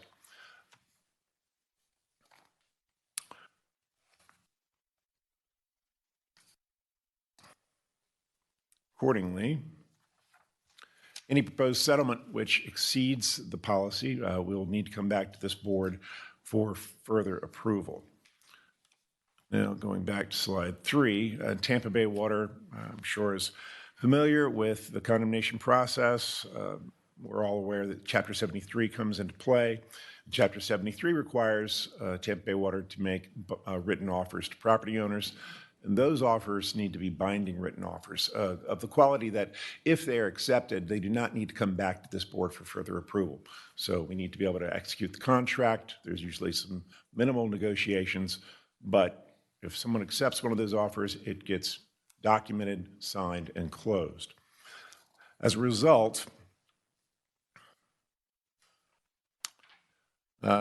paragraph 2 clearly authorizes the general manager or his designee to make binding written offers on behalf of Tampa Bay Water in accordance with Chapter 73. And then for property acquisitions valued at more than the $400,000 policy limit, it restricts the amount of a written offer to no more than 25% over the appraised value. Now, I say clearly because one may be able to imply that the policy authorizes these offers for parcels below $400,000, but we don't need to defend implied authorizations in court when we can clearly state them well in advance. Additionally, we need a mechanism to make the binding written offers under the statute for all parcels, including those which exceed the $400,000 policy limit. Accordingly, those offers are authorized, but with the constraint of not being able to exceed 25% over appraised value. Now, we're presently estimating there are about 10 to 15 parcels that will fall within this category, assuming that none of these are voluntarily acquired in advance of eminent domain. Now, I'm requesting the additional percentage increase because it will provide staff with some limited discretion to make offers which will hopefully incentivize settlement and shorten future litigation. There are other ways to approach this, but we believe this approach is a best practice. Paragraph 3 authorizes the Planning and Projects Director or her designee to make binding commitments on behalf of Tampa Bay Water as to all issues regarding the design and construction of the project and the easement terms. This authorization becomes particularly relevant during litigation and serves as an important component to limit monetary damages. This is based on case law, and I usually have to get this authorization from my governments in order to make sure that we can make those representations under oath in court. Finally, paragraph 4 is another belt and suspenders item. Most of the governments I work for require a clerk's acceptance stamps on all instruments to be recorded. I wanted to make sure that this procedural item was addressed so we didn't need to bring every document back to the board before recording it in Hillsborough County. And with that, I request the board to approve this resolution, and I'm available for any questions. Commissioner Akers. Yeah, thank you. So under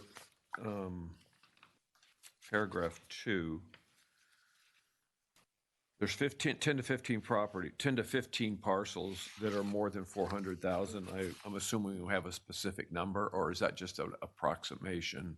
Right now, I would say it's an approximation. We've sat down with our acquisition agents who are reviewing these properties, but eventually they will need to be appraised before we reach this stage of making a first written offer under Chapter 73. The appraiser may come up with a different conclusion. It could be more, could be less. So we want to provide you with some generalities at this point because we're just not certain. So if a property values at $750,000, then this will give the authority up to 25% more than that price. That's correct. Okay. Okay, and then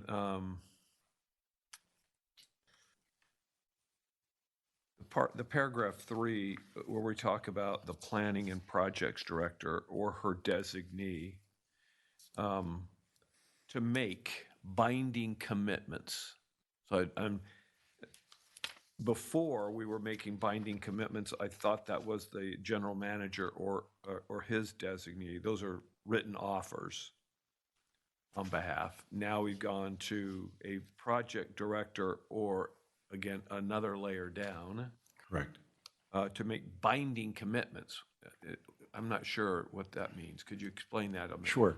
It seems like they were getting more committed by lower level people in our hierarchy of personnel. Well, so with respect to the general manager, that issue has to do with the expenditure of funds. So the expenditure of funds, I think, should stay with the general manager or his designee if there's an assistant that he thinks is appropriate for taking on that responsibility. With regard to the planning and projects director, this has to do with engineering and design issues. So the case law allows a property owner to assume a worst case scenario unless the condemning authority is able to commit to the project plans. And so in order to do that, they need to be able to testify that, yes, I have the authority to commit this agency to that design. And so whether that is the planning and projects director or perhaps the design engineer who's actually put the plans together, that's the important step. Okay, so it's regarding the design and construction of the project. Correct. Comma, and the easement terms. Correct. So what does that mean? So when we're in court saying, well, you're asking for an access easement. All right, yes, we're asking, how are you going to use that easement? Here's how we're going to use that easement. Here are the plans that back that up. That's So the binding commitment is on non-financial matters. correct, yes. It is on design, construction, and actual practical use of the property that we will be acquiring. I just want to make sure I understood that. Yes. Our general manager and his designee, who I trust completely, and their people who I trust completely, that's not the issue here. I'm just trying to make sure I understood that flow of designation. So Yeah, that designation does not have a direct financial component to it. It's literally an issue, a hurdle we have to deal with when we're in court. Okay, thank you. Vice Chair Hanowitz. Thank you, Chair. Thank you, Mr. McLean, for your presentation, the resolution. My question pertains to paragraph 2, where the appraisal is discussed, and it says that the offer must be based on a valid written appraisal. So what's not clear to me is who's preparing the appraisal? And how about if there's two different appraisals, one from the offerer and the offeree? Who's preparing, I'm sorry, I Yeah, couldn't who's hear the last preparing part. the appraisal? Yeah. We prepare an appraisal, and let's say the offeree comes and they prepare an appraisal. So I want to get Sure. some clarity on that. As the condemning authority, we are obligated under statute to make these offers based on a valid appraisal. The interpretation of that is an appraiser who's licensed, currently an active license in Florida. We actually also have an appraiser with an MAI designation, so it's an additional criteria, and then that forms the basis of our offer. The other side, they may prepare appraisals, but that wouldn't be the basis of any offer that we would make to them. Okay. I just wanted to clarify that. Thank you so much. Yes. Commissioner Oakley. The part about the $400,000 and it can go, I guess the appraisal can't be more than 25%. If it's less than 25%, which is less than 500,000, I'm understanding, that would go through and be able to be done by the general manager? For all Chapter 73 offers, they have to be based on an appraisal. So Right. the policy right now deals with price estimates, broker price opinions, agent price estimates, which gives us a little more leeway, allows us to be a little more nimble in the voluntary negotiation stage. But ultimately, for all those parcels that we aren't able to acquire friendly, we have to follow the Chapter 73 procedures. That will trigger a written appraisal report by a licensed Florida appraiser. And so all of the offers that the general manager would be making would be based on an appraisal, whether they're above or below 400,000. Right, okay. All right, thank you. Yes, sir. Commissioner Scott. Thank you, Mr. Chairman. So if I own a piece of property and it comes in appraisal of $1 million, so then the director has authority up to $1,250,000. So if I'm a property owner and I know this, I'm just going to sit back and wait until you offer me the full 25%, right? I mean, you can. So I mean, why would you, right?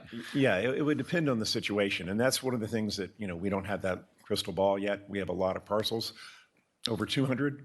Mm-hmm. So as these get evaluated, your outside counsel will be advising staff on these issues based on our experience. You've got right-of-way acquisition agents who also will be advising staff on these issues so that we make an offer that we think is reasonable. Okay. We want to give staff some leeway. It's just hard to know how much we'll need specifically until we're further down the road. And, there are certain authorities that say, no, we want you to do it right at the appraised value. Mm-hmm. Quite honestly, I think that hurts us. It doesn't give us the ability to sort of get ahead of certain tricky issues. And so when I advise my clients, I try to make sure that staff has some discretion to go above that appraised value. Is there a standard, I don't know if an industry standard is the right way to put it, but how have other authorities sort of dealt with this through the years? Is that 25% kind of a? The Department of Transportation actually has a schedule in their right-of-way manual. Okay. And so, it covers everything from parcels that are less than $1,000 up to more than $1 million. Okay. And that's the procedure that they would follow if it was, for offers like this. Incentive offers is what they call them. But they don't follow that procedure very much anymore. Most of the offers I receive from the Department of Transportation on behalf of my clients are at the appraised value, which I like. Frankly, it's a good thing for me. But I don't recommend this authority do that. We represent a number of local governments, actually half of the governments on this panel, and I try to make sure that we are able to encourage settlements by making more than fair offers. Right. Okay. Thank you. Commissioner Akers? Yeah, and I think the comforting thing is that for every amount that he has to go over the appraised value, it comes out of his salary at the end of the year. So we know he has some care on how he gives that money away. So anyway, thank you. Let me just to follow up on the example that Commissioner Scott used was $1 million. This is only to 400,000 plus 25%, correct? No. No, okay, so tell me how high it can go. The author, I'm sorry? What was How that? high can it go? If we had I don't believe we do. I think everything we've looked at so far is below $1 million, or $1 million might be the top. But those are still in valuation. But theoretically, if we had a $2 million parcel, then yes, it'd be 25% on top of that would be the authority. How quickly is the board going to be informed of these transactions? I mean, how closely are we going to be able to see as these deals are being made?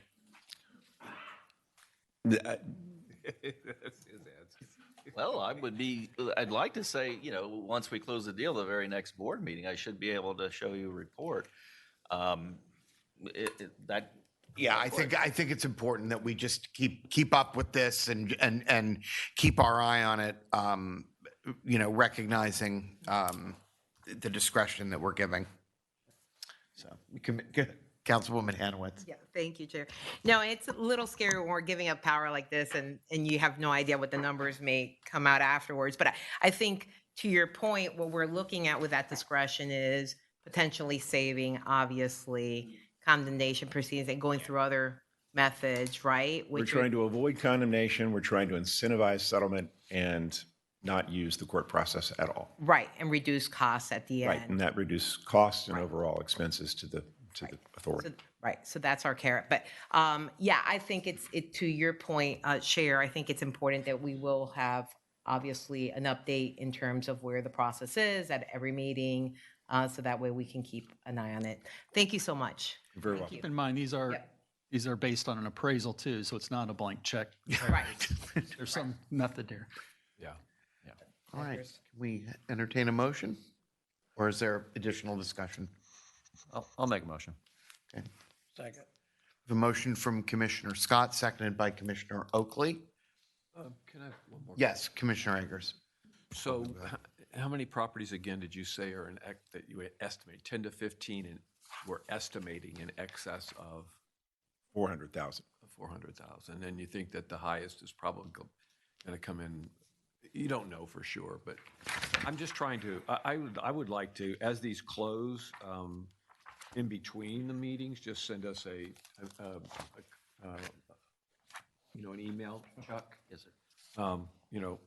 Just keeping us appraised between meetings, not at board meetings. And then at the board meeting, summarize all the activity. Okay. That would be helpful. Just to. And I think, at least at the beginning, it would be helpful if we're paying over the appraised value, just to know how much over. Yeah, well, we just know that's I told you, a deduct on the other side. All right, we have a motion and a second. Please record your vote. Mr. Chair, the motion passed unanimously.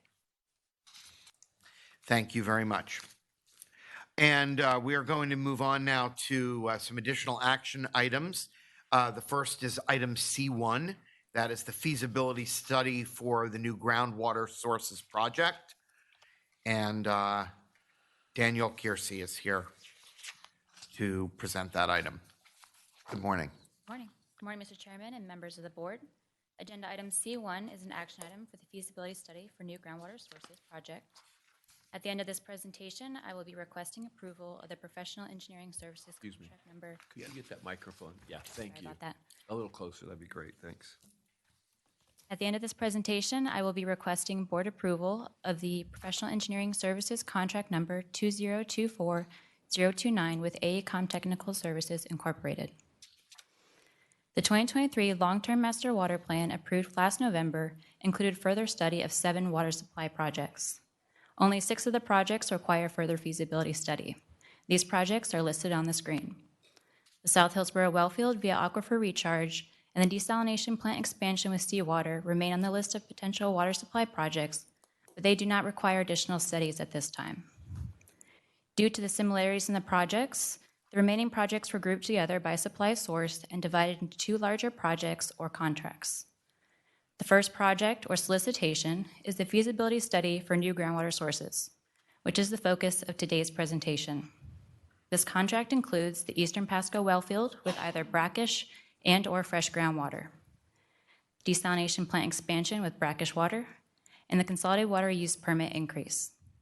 The second project or solicitation is the feasibility study for surface water sources, which is now in the solicitation process.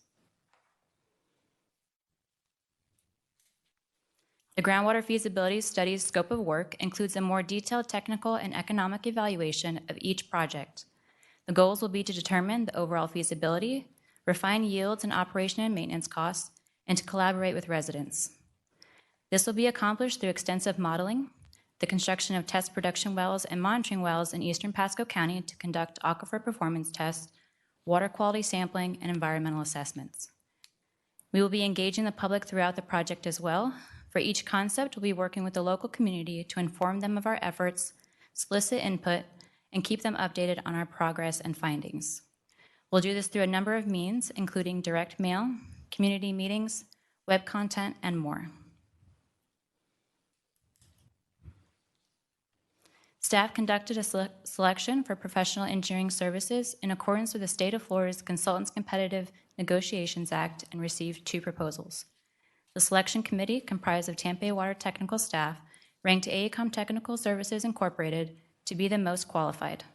Staff requests the board to approve negotiated contract with top-ranked firm AECOM Technical Services Incorporated for the feasibility study for new groundwater sources. Project number 11022 under contract number 2024-029 in the amount of $5,254,167, inclusive of $200,000 of owner's allowance. That concludes my presentation. I'd be happy to take any questions. Any questions? Commissioner Scott. Thank you, Mr. Chairman. So I see that this is going to start in 2024. The duration is 2 years. Will we get, is there a schedule of what they're going to study first, or is it kind of all take place in one time? Will we get progress reports along the way, or do we just get a final report in 2 years? So we'll be providing monthly status updates in our consent agenda, which we have been, and we'll continue to do so, which will provide an update on activities that have been completed recently and upcoming tasks. Okay, thank you. Move approval. Second. Councilman Miranda. Thank you, Mr. Chairman. I'm just looking at this, and I want to make sure that if we do this, that there's no harm to the city of Tampa's water supply. But Blackish, you got to go straight down. Am I correct? Pardon me, I On didn't. the water supply for the city of Tampa, because this may interfere with the supply that we get from the northern area where the river supplied, if the wells are there. Yes, sir. But that's all in consideration and a location for the Eastern Pasco well field to make sure it hydraulically it's safe and it does not do any harm to any of the environmental surrounding environment. All right, thank you. I'll hold you to that. And my salary. Okay, we have a motion from Councilwoman Hanowitz, seconded by Commissioner Oakley. Please record your vote.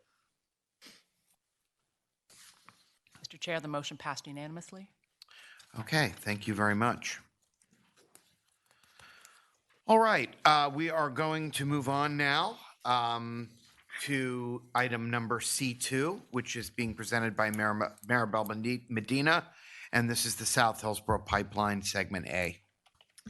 Well, good morning, Mr. Chairman and Morning. members of the board. Agenda item C2 is an action item for Segment A of the South Hillsborough Pipeline. At the end of this presentation, I will be requesting approval for the second amendment for Contract 2021-024 with Wade Trim. The South Hillsborough Pipeline Project is the result of the Memorandum of Understanding approved in August 2020 between Hillsborough County and Tampa Bay Water. This map shows the board-approved route. The pipeline will be 26 miles long with up to 72 inches in diameter. Segment A is 18 miles long and starts in our regional high-service pump station in Brandon and ends at the county's Lithia water treatment plant. Segment B is 8 miles long and ends at the new point of connection at the county's South Drinking Water Facility. Tampa Bay Water is partially funding Segment A. The Southwest Florida Water Management District is partially funding both Segments A and B, and Hillsborough County is partially funding Segment B. The project team includes 2 design engineering teams, which includes Wade Trim and Stantec Engineering, and the construction manager at risk, Garney. To date, the engineering teams have completed the 30% design, and the entire team, including the construction manager at risk, have completed value engineering and constructability review. The design firms are completing now the 60% design, and that will be submitted to Tampa Bay Water for our review by the end of this month. And we are underway with voluntary property acquisition. In the near term, we're completing several milestones which are shown on the slide. This is a summary of the project property needs for the entire pipeline. These property rights include a Hillsborough County right-of-way agreement, properties in fee, permanent utility easements, and temporary construction easements. Overall, the project requires slightly over 230 property rights along the entire pipeline route. Wade Trim's current scope of services for Segment A for property acquisition was based on the acquisition of about 40 permanent and temporary construction easements. However, during constructability review and value engineering, the team identified the need for another 149 additional temporary construction easements for Segment A. Segment B had no parcel increases from the original scope of services.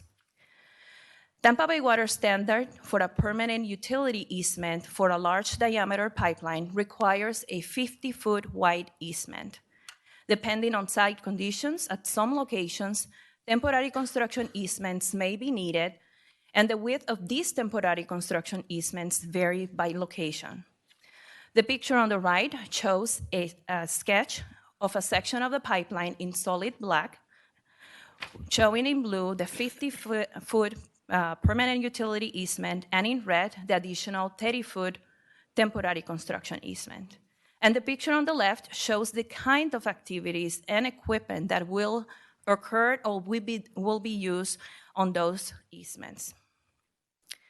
This slide shows a cost-benefit analysis completed by the team to evaluate whether to proceed with the acquisition of these additional temporary construction easements for Segment A. These additional easements are needed for ease of construction, to minimize traffic impacts, and reduce construction costs, in addition to avoid 5 more months of construction to the schedule. The cost for the acquisition of these additional temporary construction easements is about $20 million, which includes the contract increase that we're requesting today for Wade Trim's contract, versus what we would have spent if we would have if we would not obtain those easements, which will be $28 million and an additional 5 months added to the schedule. Now, these are the typical property acquisition services needed for the acquisition of the additional temporary construction easements. These services are typical and needed to ensure that we meet all the statutory requirements presented earlier today in Agenda Item B2. We negotiated these services in a time and material not to exceed basis, and these services required an amendment to the Wade Trim's contract. Staff request approval for the second amendment to contract 2021-024 with Wade Trim, Inc. to increase the contract by $5,850,000 for additional property acquisition services. Mr. Chairman, this concludes my presentation, and I will be happy to address any questions you may have. Questions or comments, Commissioner Eggers? Hi, Maribel. So a couple things real quick. So on that recommendation, your recommendation is the $5 million, which includes all of the temporary easements. If we didn't do that, this would be an additional $13 million. So the scope of services included today is for professional services, which includes surveying services, the appraisals that we discussed earlier today, which need to be done by Tampa Bay Water and completed, and the surveys and sketches that need to be done to prepare all the documentation needed to support possible eminent domain and obviously make the statutory offers to the landowners. This 5.8 million does not include the cost of the land itself, which we had budget already in our overall project budget. Okay, and then just real quickly, the picture that you showed on page 5, just the one on the right, obviously looks very sterile and non-intrusive. The one on the left strikes me as what this really is going to be affecting a lot of homes. It could be, not necessarily, but we're trying to minimize as much as possible. Yeah, because the easement normally would include all the way up past the sidewalk, usually. So we're talking about additional easement potentially. Exactly. So it's the additional area in red, which will allow the contractor to set aside equipment, set aside the spoils of when they're trenching along the route. And then once we are done, we will restore to current conditions on site. And I'm assuming that that's at periodic locations. It's not in everybody's front yard. Correct. Okay. I'm just looking at this, and it would seem like, so we're not going to be there. No, yeah. Typically, they will break down the entire 26 miles in little chunks of segments, and they will focus on those areas, and at most 3 months, or maybe less than that, depending on the section, do the work, get out, move on to the next section. And when they get out, they bring it back to its original condition. There will be a crew. Right, okay. Crew right behind them restoring. So it's like a production line. They call it a production line. Okay, beautiful. Thank you, ma'am. Councilwoman Hanowitz, excuse me. Chair, thank you so much. I'm looking at the contract, the amendment on page 5, the approval process. It mentions the general manager's approval authority of 100,000. Should that be 400,000 or? I believe the 400 was only designated for the South Central Pipeline. Okay, so that's not. Property. Okay. And I was going to bring back later on, I was told at the May board meeting to bring back more comprehensive policy. We have not done that yet. Okay. I just wasn't sure if this had to reference the 400,000 on this one, but okay. Thank you. Anyone else? All right. Move approval. Second. We have a motion from Commissioner Scott, seconded by Councilwoman Hanowitz for approval. Please record your vote. Mr. Chair, the motion passed unanimously.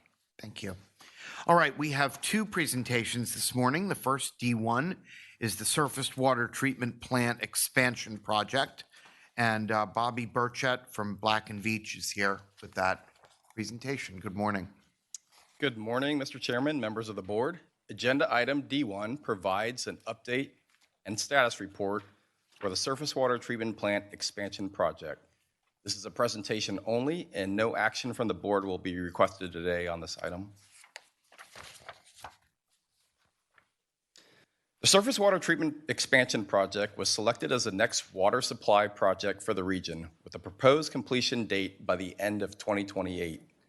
The main goal of this project is to increase the water supply capacity available for the region by 10 to 12.5 million gallons per day. Additional objectives of the project include improving reliability and resiliency, optimizing the treatment processes, and site planning to reserve space for potential future water treatment enhancements. The Surface Water Treatment Expansion Project will be completed using the progressive design-build delivery method through an amendment to the existing design-build-operate contract with Veolia Water North America. Preliminary design of the project has been underway since May 2023, when the Veolia contract amendment for design services was approved. The alternatives evaluation and 10% design for the project was completed in October of 2023. This included workshops focused on key design alternatives for each treatment process area of the surface water treatment plant. An initial construction cost estimate was completed at the end of the 10% design stage, followed by value engineering efforts by the team. After selecting the primary design options, the project progressed to the 30% design level, which includes some preliminary design drawings and specifications, along with an updated cost estimate. Planning and coordination of early equipment procurement packages and permitting efforts were also started during this phase. After completion of the 30% design efforts, the 60% design submittal is a remaining milestone delivery for the Phase 1 services of this project. The dark blue line on this graph represents the typical fluctuations in cost estimates seen throughout a project when the progressive design build delivery method is used. At the early stages of the design, different alternatives to meet the project requirements are discussed and evaluated by the team. These efforts provide the initial basis of design information that are used to calculate the first construction cost estimate after the 10% design stage. This initial cost estimate is represented by the orange circle on the graph. The first construction cost estimate is typically high due to a significant amount of contingency budget being held to account for unknowns in the early design stage, and because the estimate is developed prior to the team's completion of a value engineering effort, which is a process that the team uses to identify ways to meet the project objectives at a lower cost. As value engineering efforts proceed, the preliminary design of the project is developed. The project cost estimates typically decrease as shown on the graph. This value engineering process with the contractor early in the design phase is one of the benefits of using the progressive design build delivery method. The next cost estimate typically follows the 30% design as represented by the second orange circle on the graph. 1 minute. Commissioner Eggers wanted to ask a question before we move on. Sorry about that. So was there an original engineering estimate on this project? Do we have that? The original, shown on the slide here, the $181 million owner's budget was the initial estimate that the team came up with before going into contract with Veolia on the design build. Our team? Yes, at Tampa Bay Water. So was it 100 and what'd you say, 181? 181 million. That's shown on the green on the slide. So that was, okay. That's not the 10% design number. No, that was established before even getting Veolia on board as a design builder. Okay, thank you. All right. So throughout the progression of the design, there may continue to be fluctuations in the cost estimate as design issues are identified and addressed, and the contingency budget is further reduced as additional design details are developed. To date, the cost estimating for the surface water treatment plant expansion project has aligned with the typical cost estimating trend for progressive design build projects. The Tampa Bay Water overall budget for the surface water treatment plant expansion project, including contingencies and the owner's allowance budget, is $181 million, as I just stated. The initial cost estimate after that 10% design was over $200 million, but following the team's initial value engineering and completion of that 30% design stage, the cost estimate was reduced to $179 million, which is within the project budget. As the project progresses from 30% to 60% design, it's anticipated that there will continue to be some fluctuations in the cost estimates for design elements as they're further defined, along with a continued reduction in the contingency budget as details are further refined. In addition to the value engineering efforts, the project team is also exploring other methods to reduce project costs. To help reduce the amount of project funding supplied by Tampa Bay Water, applications for federal and state grants are applied for on an annual basis. This project so far has received over $2 million in grants. The team is also working on plans to leverage an owner direct purchase approach to achieve sales tax savings on the procurement of some of the higher dollar value equipment orders. We anticipate that this approach could result in a savings of up to $2 million on this project. This final slide shows the upcoming major milestones requiring board approval. The first guaranteed maximum price item for this project will be presented at the September board meeting for approval. This is guaranteed maximum price number 1, also referred to as GMP number 1. And this will include the procurement of long lead time items and engineering services to complete the final design services. In October, the team will be requesting board approval for the environmental resources permit application. And then the second GMP for additional early equipment procurement items is planned to be presented at the November board meeting for approval. And the final GMP will be submitted to the board for approval in February 2025. This will include costs for completing the construction of the project. Construction is planned to begin in the summer of 2025, And currently, the completion date is anticipated to be well within the overall budget or the original schedule of the end of 2028. With that, Mr. Chairman, this concludes my presentation, and we'll be glad to answer any additional questions that you may have. Thank you. Additional questions, Commissioner Eggers? Just real quick on the guaranteed maximum price number 3. Okay. Is that in line with the 60% design, which is the guaranteed maximum price? That rough estimate of costs there shown at the end is just a current estimate that we're working with the team on right now. As I mentioned on the previous slides, there'll be some refinement as the design gets further refined as we work together with the progressive design builder to get actual guaranteed maximum price cost proposals. Well, that is at 60% design. Yes, it'll be following 60%, after 60%, but before the 90% design. So once 60% is done, the team will start working on developing a guaranteed maximum price proposal for the construction. And that takes a little while to develop that and to negotiate that with Tampa Bay Water. And that's this process on page 8 that you're showing, the continued. Yes. Okay. Yeah, the contractor, the progressive design builder, will be providing a guaranteed maximum price before the design team completes 100% design, and that is typical of the progressive design build process. All right. I was looking at page 6 originally that showed the guaranteed maximum price at 60% design. That's why I was asking that question. You're saying from that point to 100% design is this last slide. Yes, it's the guaranteed. It's shown in a big circle on this slide here, but it takes a while. It's based on the 60% design, but it does take a little bit. Yes. So in hindsight, I should have shifted that over slightly. And so when you go to the final slide, that whole those 3 different guaranteed maximum price, I love that, 3 different times, gets us to the 100% design. Yeah, you're actually going to get the guaranteed maximum price, all 3 of them, before you hit the 100% design stage. Somewhere in there. Yeah. Okay. It's not set in stone. It's part of the typical process. Sometimes you go to guaranteed maximum price a little earlier on projects and later on. The big blue circle doesn't necessarily mean at 60. I get it. Thank you. All right, we are going to move on. Thank you very much. We're going to move on to D2, which is the water quality update. It is our last agenda item of the morning. Mr. Fleischhacker, good morning. Good morning, Mr. Chairman, members of the board. Today's update covers Tampa Bay Water's fourth quarter PFAS results and steps to develop recommendations for potential treatment. This presentation is for information only, and no board action will be requested today. As discussed at the last board meeting, the EPA established national primary drinking water standards for 6 per- and polyfluoroalkyl substances known as PFAS.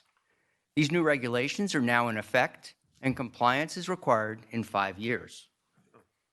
Just as a refresher, PFAS do not originate in water supplies. When products like the ones you see on this slide are used or discarded, they can release PFAS into the environment, which includes drinking water sources. Tampa Bay Water has supported our member utilities' participation in EPA's study to identify the occurrences of PFAS in our region's drinking water. The 4th and final quarterly testing event has now been completed. After 4 quarters of testing, 1 PFAS, perfluorooctane sulfonate, otherwise known as PFOS, remains slightly above EPA's new limit of 4.0 parts per trillion.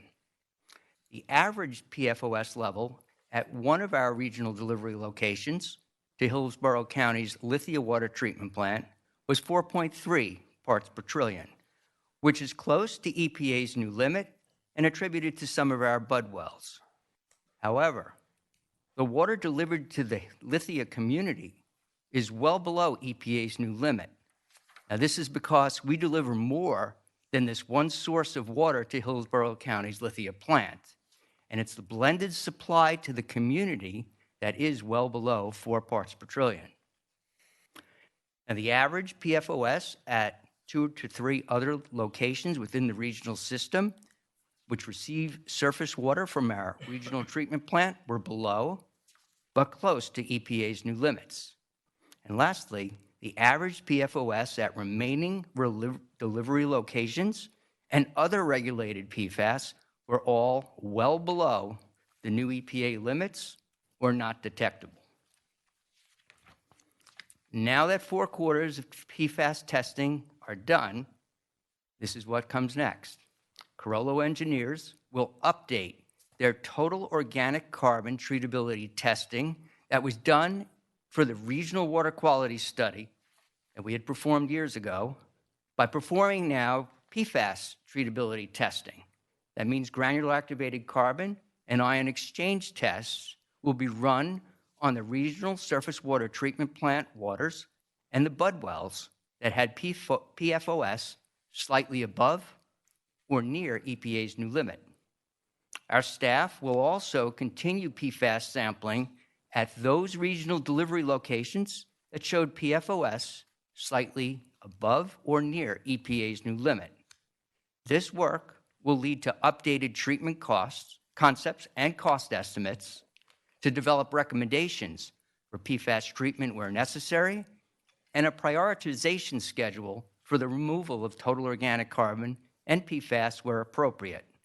We expect this work to conclude later this year or early next, and interim progress reports will be provided along the way. That concludes the brief update, and I'd be happy to answer any questions. Let me just be clear, ask you to clarify something. So what you're saying is that no one is actually turning on their tap and having any water come out with above 4.0, because essentially what was found here is diluted out of the water by other sources before it actually flows through people's taps. Yes, you're particularly referring to the Lithia plant, I believe. Yes, that's correct. And that's always been the case. We've always supplied multiple sources to that Lithia plant. So what you're talking about treating here is the water before it even gets to its final final treatment and blending and destination.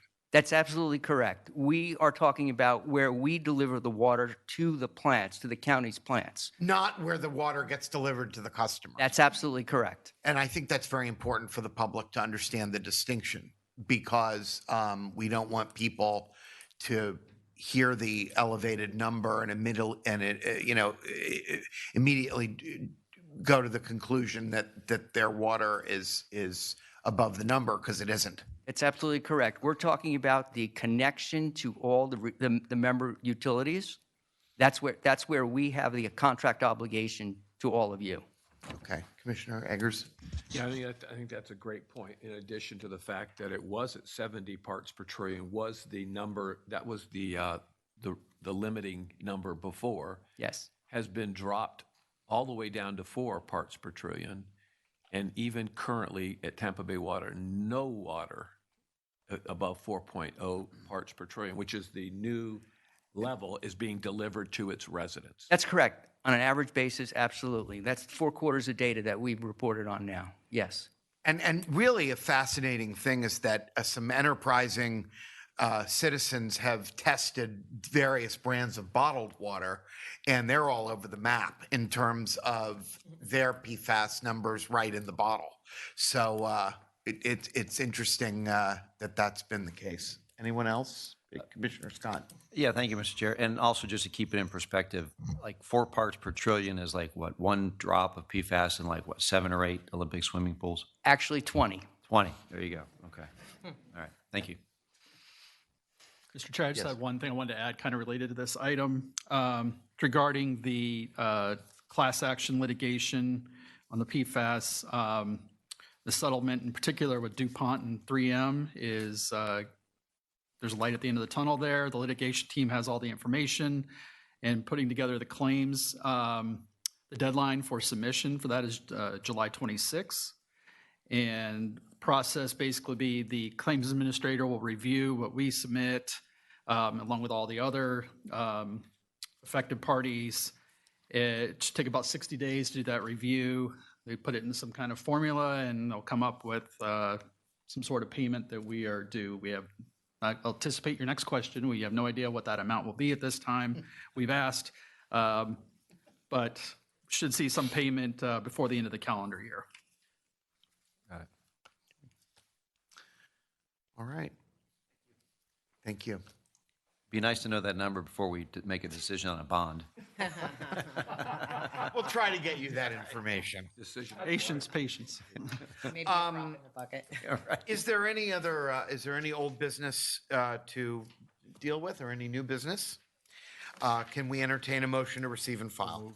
Second. We have a motion from Councilman Miranda, second by Councilwoman Hanowitz. Please record your vote. Mr. Chair, the motion passed unanimously. All righty, and with that, we are adjourned. Thank you very much.